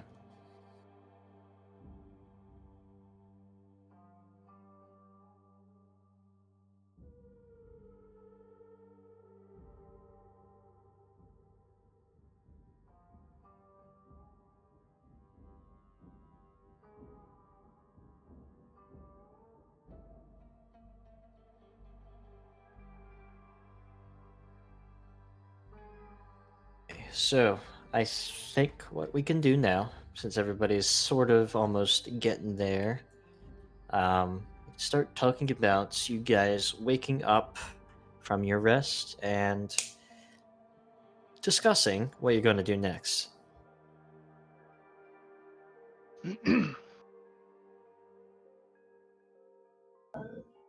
So, you're all there. You Well. all wake up. The kobolds are still there, luckily.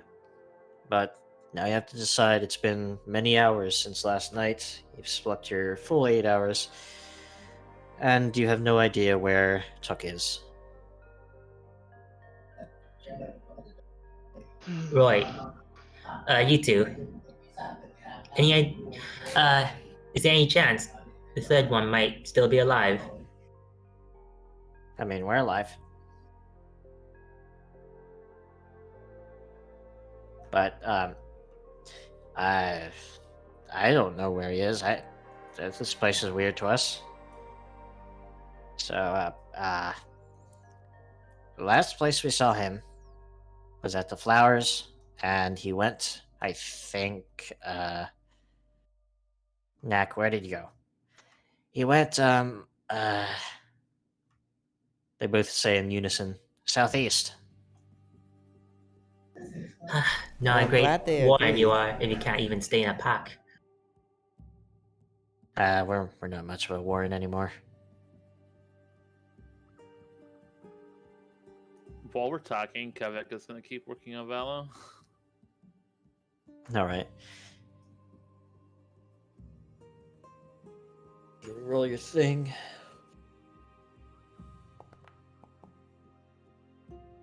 There you go. So when you remove a wounded condition, does it just remove one stack of it, or does it remove? What does it say? It says remove the wounded condition. Yeah, that removes all of it. Miklo's going to do some very basic repair work on his shield. I don't remember what our DC is for that, but Your shield is I a can't level remove it. 0 shield, so it's DC 10. oh, Yeah, you critically succeed, yeah, we so got it's good. this.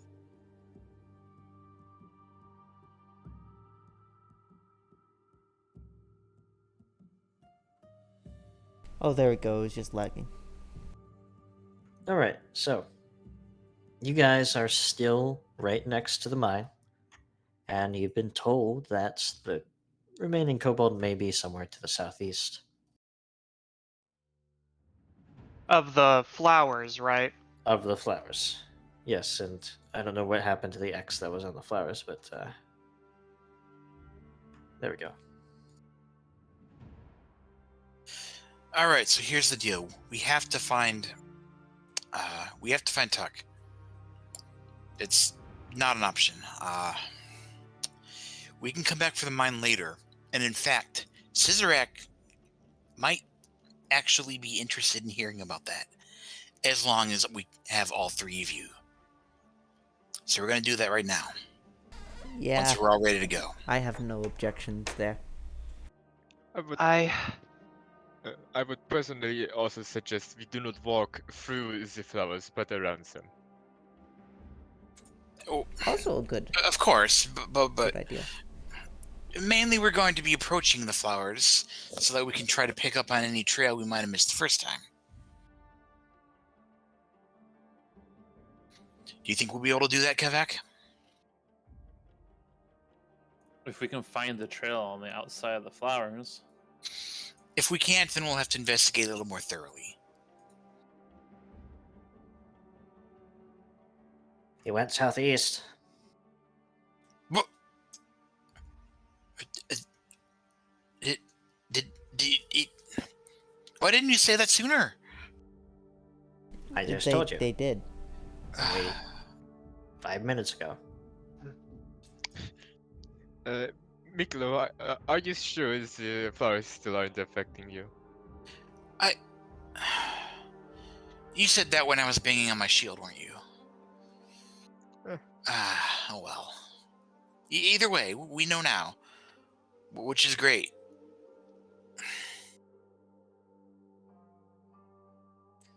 Should we then maybe... Well, I suppose the faster way would be to cut a new path through the unexplored wilderness. Does that sound good, Kevak?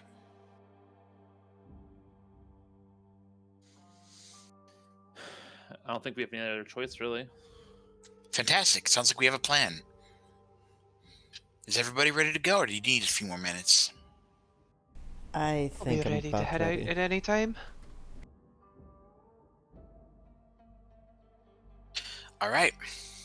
Let's get this show on the road then, everybody. We've got a tuck to save. All right, so you guys at least can easily see where the sun is and know your cardinal directions. So from where you are, which direction do you want to take? And you are keeping track of your progress on your own map, so you have mapped this out in your, in character. Where do you go?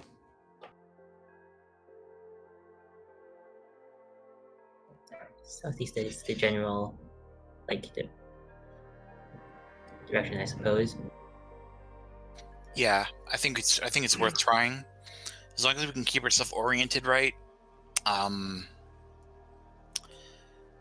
it will probably save some time and not cut through that field. We'll probably need to get somewhat close to it, though, in order to pick up the trail again. All right, so are you guys going into this hex right here? Yeah. Okay. Oop. And as you guys enter this region, I'm going to roll on the table. So let's see what this does. Kills us. All right. As you guys are walking along, you notice that the ahead of you, there is a massive crevice that seems to block your passage. Now, you could walk around it, but that might send you back into the flowers or eastwards, which is, you're not sure what's in that direction. But either way, it does seem like your passage is blocked to the south if you can't find a way across this crevice.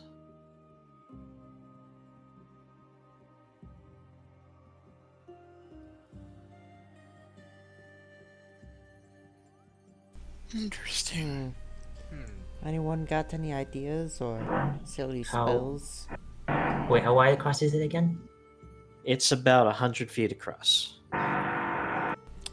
Think we can jump it? No.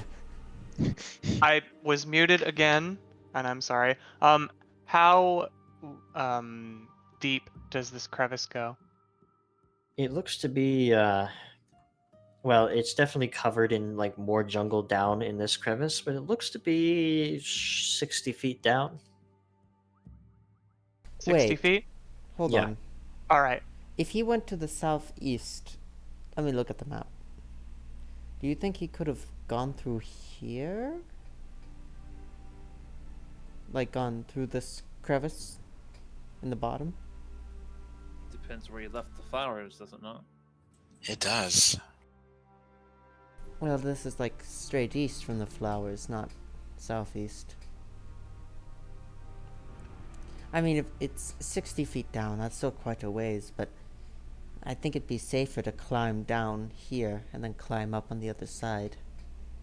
If you'd like, I can make this. If we're decided on crossing this, I can expedite the process.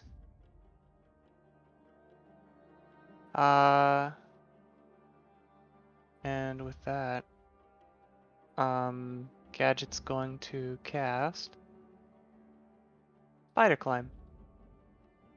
He's gonna like rub Cast- his hands together, and a light kind of purple glow is gonna envelop his hands and his feet as well. How many people can you affect with that? Just yourself?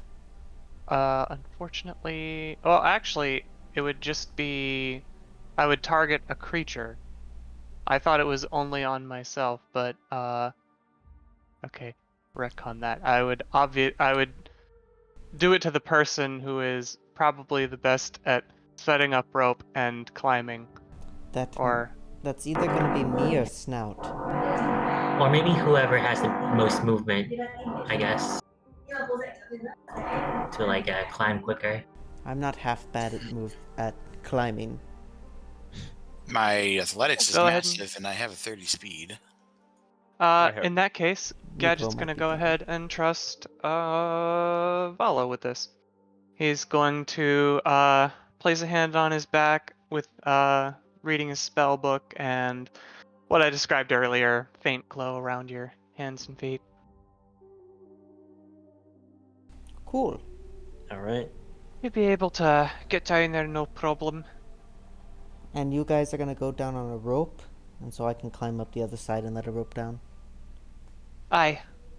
Alrighty, let's get going before this runs out. Okay. So Valo starts making his way down. It's a very strange sensation to be able to just walk on the side of something. Your perspective of things is shifted now that you're like walking vertically down the wall. But otherwise, it's fine as you make your way down into this crevice where about 100 feet across there seems to be this like brook of water running through the center of it, and it doesn't seem like there's anything much here other than this calm, peaceful crevice of jungle here. I'm really happy that this spell I just picked came in handy immediately. Cool. So, if it's easy enough to cross the stream and everything, I'm gonna climb up the other side. And you do so. And on the other side of this, you do see that the jungle just continues on from here. You just going to, do you have rope? Well, I have 50 feet of rope. okay. So you can tie it off at the top, but there would be a 10-foot gap between the rope and the bottom on the I other can side. climb up a little and grab it. So the rest of you, you're letting down a rope, you're tying one off, and you're letting down, you're going down the rope. I think so. Okay. The rest of you set off down this rope, and it's fairly easy to do so. But you probably have to leave this rope behind because you don't really have any way of going back up and getting it. Damn, I knew I should have taken rope trick. Kevek will sacrifice his rope for this. All right. And you cross the little stream here. It's just a little quick jaunt across. And you find that Neldu or Valo has set up a rope for you on the other side. Now for this, since it's a little bit it's going to be a little bit difficult to get up this rope, especially since it doesn't go all the way down to the ground. I need each of you to make athletics checks. Should be a lower DC piece of the rope. Can I theoretically help people up? Yeah. If you're on the ground, you can help people up. Yeah, Yep. I figure what I would do because I could probably do this effortlessly myself. So if I can just help, if I can stay down and help people first or whatever. So Oh. So do you need like athletics rolls for me for this or something for helping, or is it just Yeah. Okay. Just roll a single aid check. I realized a thing that we could possibly do, depending on if someone has a high enough skill level, maybe. If they're What is that? expert, I think, yeah, Miklo's expert. I'm expert. Neat. I didn't know this existed. Woo! I already made my roll, so Huh. So that's what, +2? Uh, Yeah, well, he rolled I said he would roll aid. He did 30, so it's going to be +4 because of the crit success on aid. So everybody gets a +4, which gets Gadget up to a 15, which is fine enough. Everybody else needs to Okay. roll still.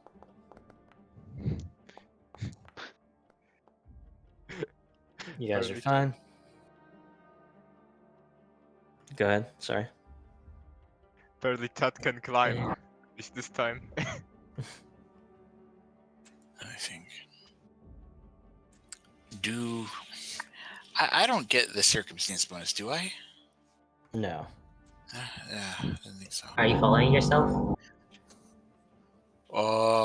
Yeah, I'm following it now. I'm fine. Snout's also trained in it, so can we like follow each other? You have to be expert to be followed. In athletics, right? Yeah. Ah, right. Shoot. So Right, I'm an expert in intimidation. yeah, Miklo, you're able to easily get up, and so is Snout.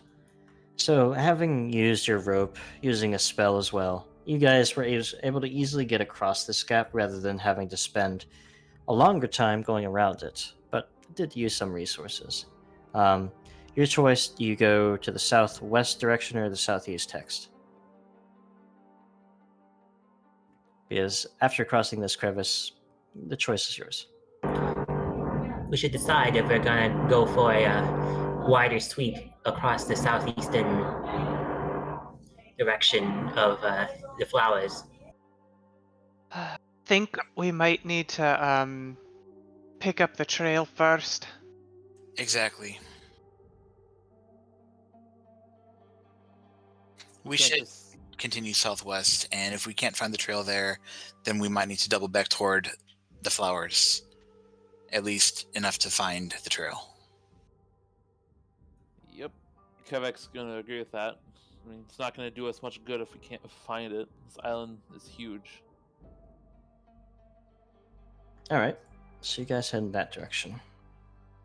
And when you arrive here, it's kind of a large area to be searching for a trail in. So you can roll a survival check, but it'll be very difficult to pick it up here.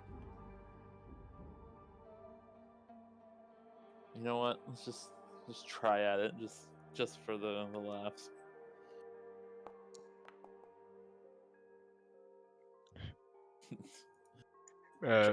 You have May- no idea where to look.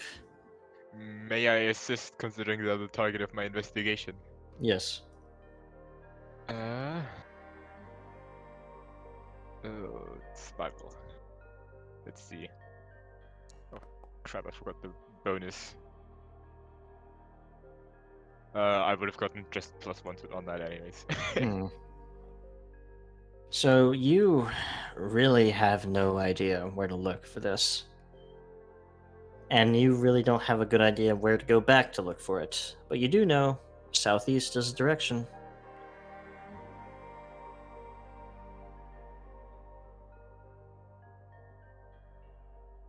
Are there any like landmarks if Kevek were to like climb a tree in this area? Anything that might stand out or be interesting to a kobold? Yeah, so roll an athletics to climb the tree successfully and roll perception for the search. I'm ready to fail at climbing the tree. You do just fine. I will continue to. Oh no, wait! I can only do that once. Oh wait, yeah, I can do it once every 10 minutes. You get a +1 to that. Nice. So, Kevek, the only real landmark you see is that to your east is this sort of plateau of cliffs, but to your southeast there is this the semblance of a perhaps like a waterfall or something that is definitely like a river or of some sort to the southeast. So you seem to be headed somewhere that's not just jungle, but that's really all you can tell.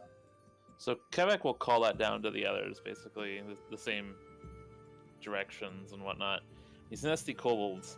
Which of these things would be more interesting to you? What things? There's cliffs to the east. There's a waterfall to the southeast. Uh, Speaking as a Sotic kobold, I'd say the waffles myself. yeah, I like water.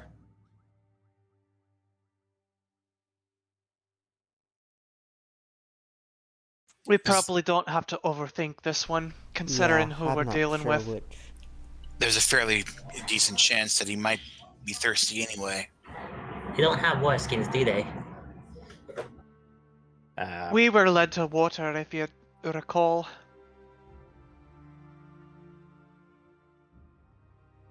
And Oh if wait, there's, we're not in the domain anymore. Never mind. and if there's water, there's a fair chance that we might find some softer ground too. Yeah. Good Shall we point. go south or southeast? Yeah. I It's think a so. better- Quebec, guide us to the water. Quebec comes back down from the tree and just starts heading that way. Preferably Alright. without possessing anybody. So you see that your probably best path to head in that direction, where you saw this river coming down and the cliffs there. You assume that there's a waterfall there. You head eastward into the trees, and since you guys seem to be in an area that doesn't seem that dangerous, you make easy headway here, especially when you actually break out of the trees into what looks like a field. There's a river. Yeah. Finally, we're in a clearing. It's nice to see the sky quite well.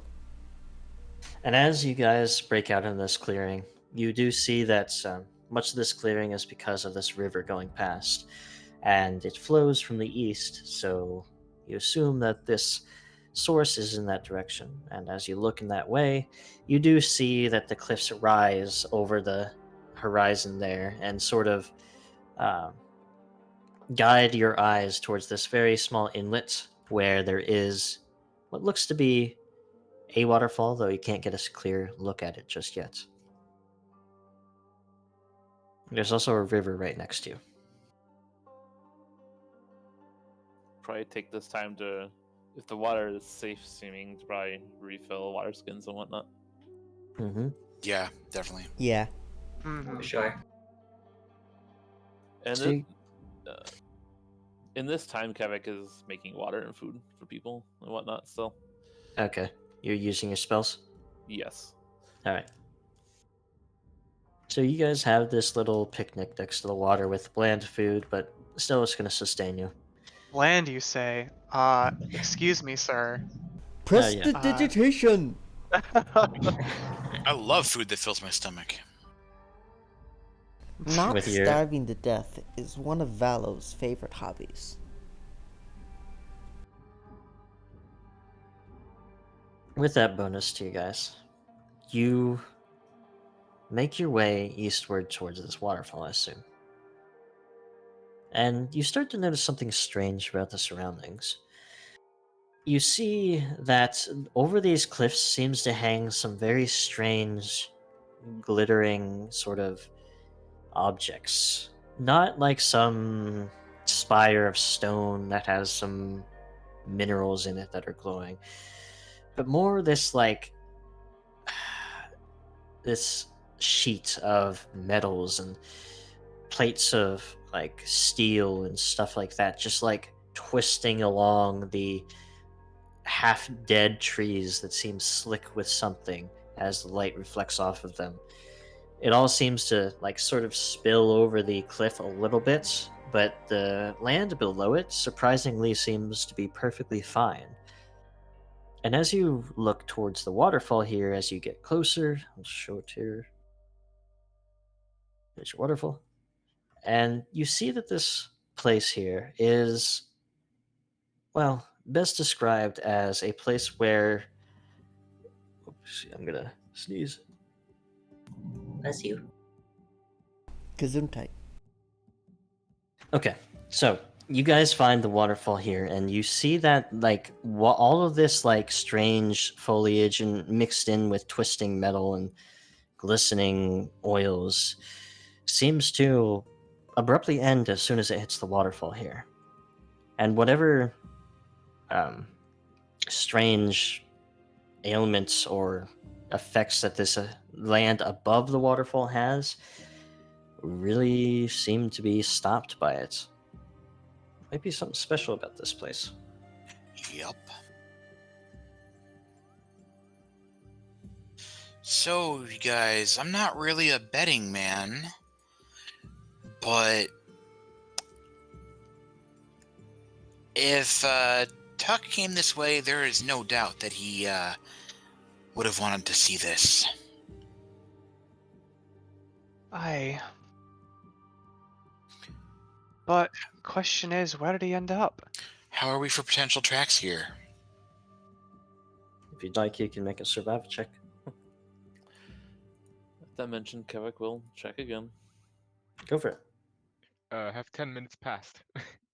Yes. Then I will give him another +1 bonus.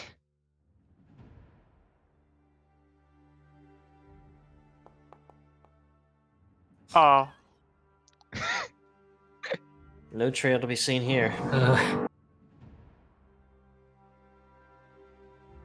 The only clues I might have is attracted to shiny, and he's gonna point up.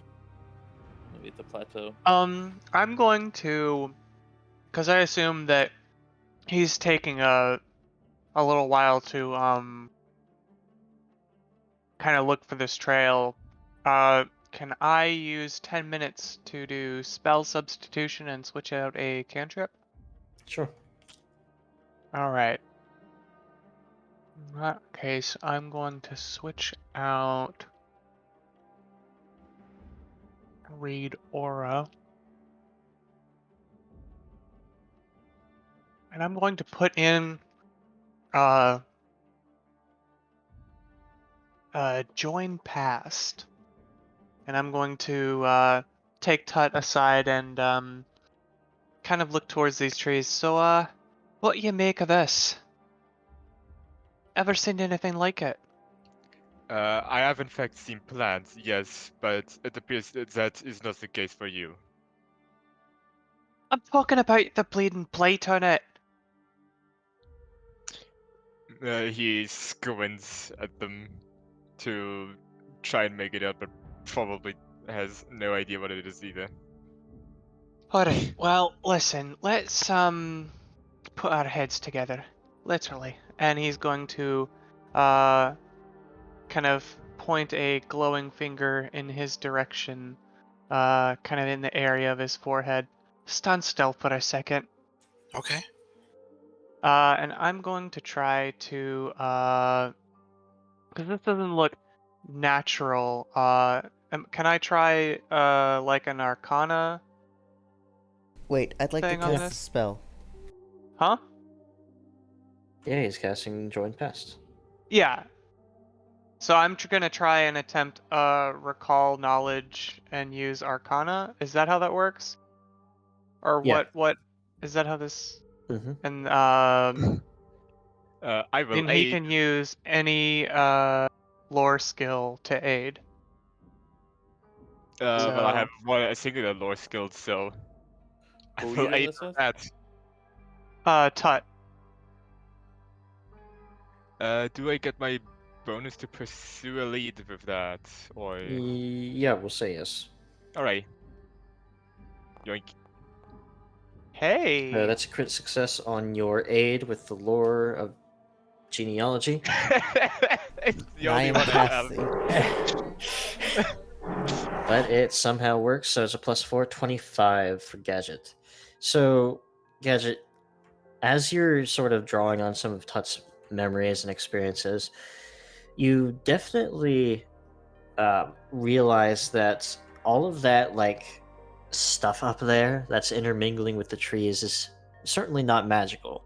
And you realize further that it's sort of this place where, uh, like, somebody has dumped a bunch of crap. Like, somebody has experimented and laid waste to the land.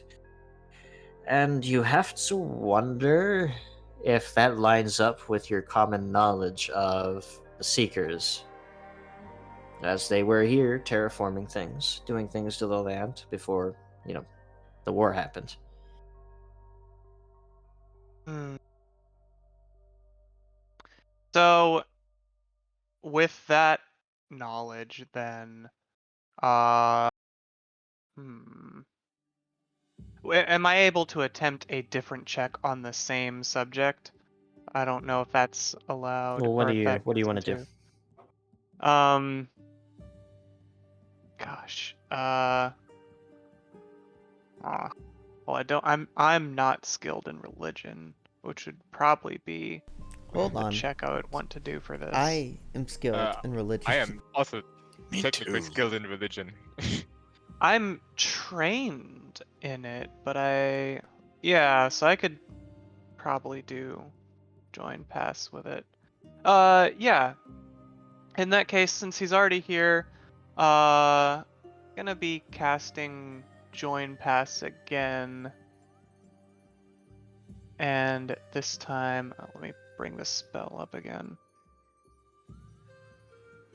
And this time we'll be trying a religion check that he can aid on All right. with any lore skill. Wait, is he casting that on Tut or Valo? Either one. It doesn't. Because you can use any check you want. It doesn't have to be religion. It's got to be a lore That skill. yeah. Unless I only dragged Tut aside because I assumed he'd have like lore stuff he's trained in, and holy shit. Even with joining the uh, pass, Valo, you really don't have any more idea of what this could be.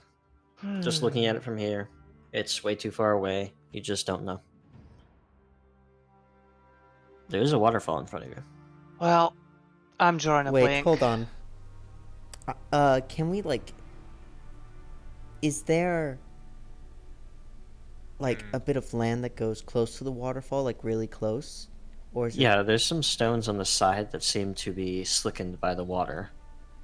can I see can I just squint my eyes and see if there's anything behind that waterfall? Roll a perception check.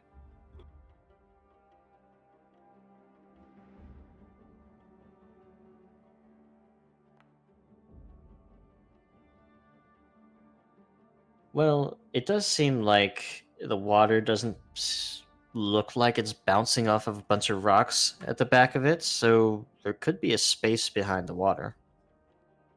Hmm.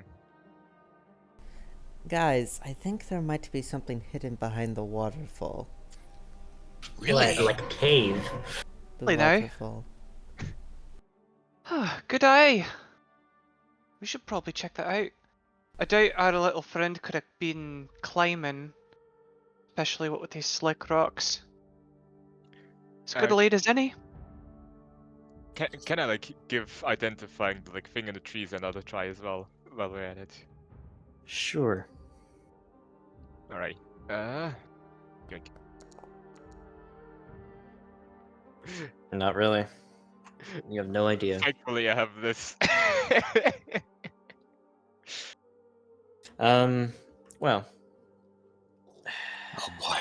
you do know that trees are often, in lands like this, often symbiotic with the minerals of the earth. And you also know that seekers love to work with metal. Huh.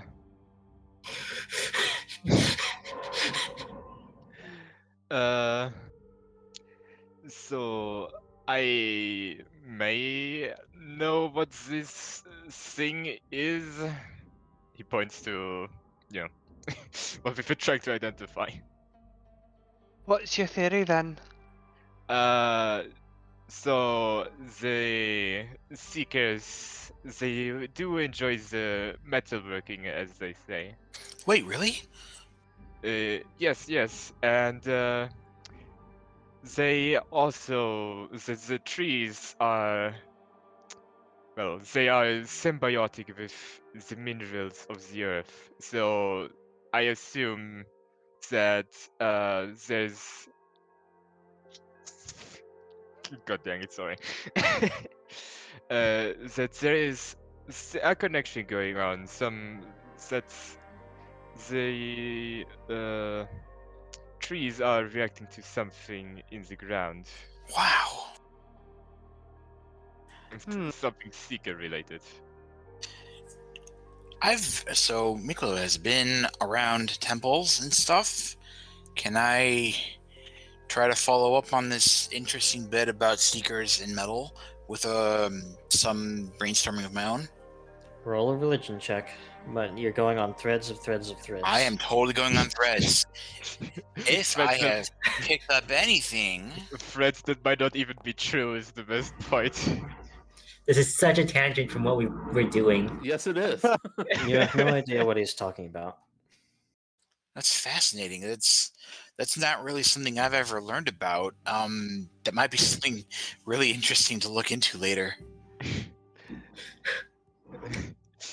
Well, I proud myself on knowing even the most obscure of the details. So feel free to ask me, of course, about all the details.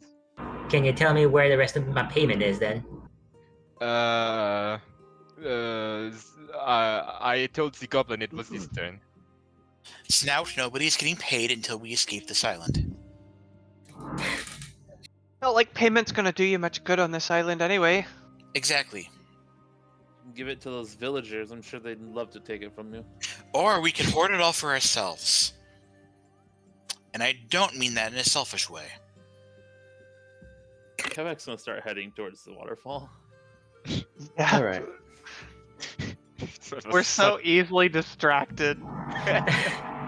So as you guys head towards the waterfall,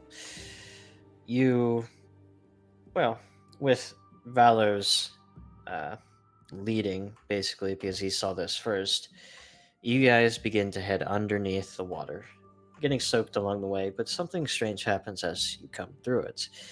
You feel that whatever ailment, whatever diseases, whatever poisons, whatever bites or anything that was bothering you from this jungle has just dissipated through the waters that seem to cleanse your bodies.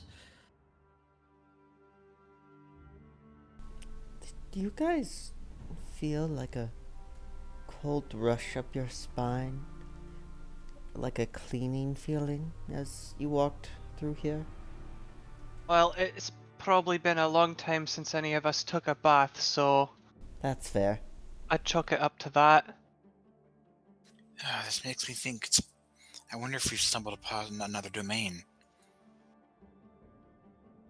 Beats me. There might be more of those things. I hope we can stumble upon a kobold. It ain't all water, is why I suppose. It's not your regular shower. And as you guys pass through this, your eyes adjust to the darkness of what seems to be a large cavern with what looks to be a tree in the center of it. Sort of this like large space where light shines down on a tree, but the tree is not what it's supposed to be. It's actually upside down, clinging to the rocks in the ceiling, its roots pulling into the rocks up there, the dirt, and seemingly dripping with the water that is coming from over that waterfall. You could surmise that its roots connect to the water itself, and this tree is also faintly illuminated by what seems to be a crack in the rocks above. And as you guys begin to discover this little hidden glade with the upside down tree, I think that's a good spot for us to end tonight's session. Sure. Okay. That's a good place to stop. Oh boy, now I'm going to be thinking about a It's been tree a all good week. session. You're evil in a good way. Cliffhangers, you know? Yeah, as always, that was a really good session.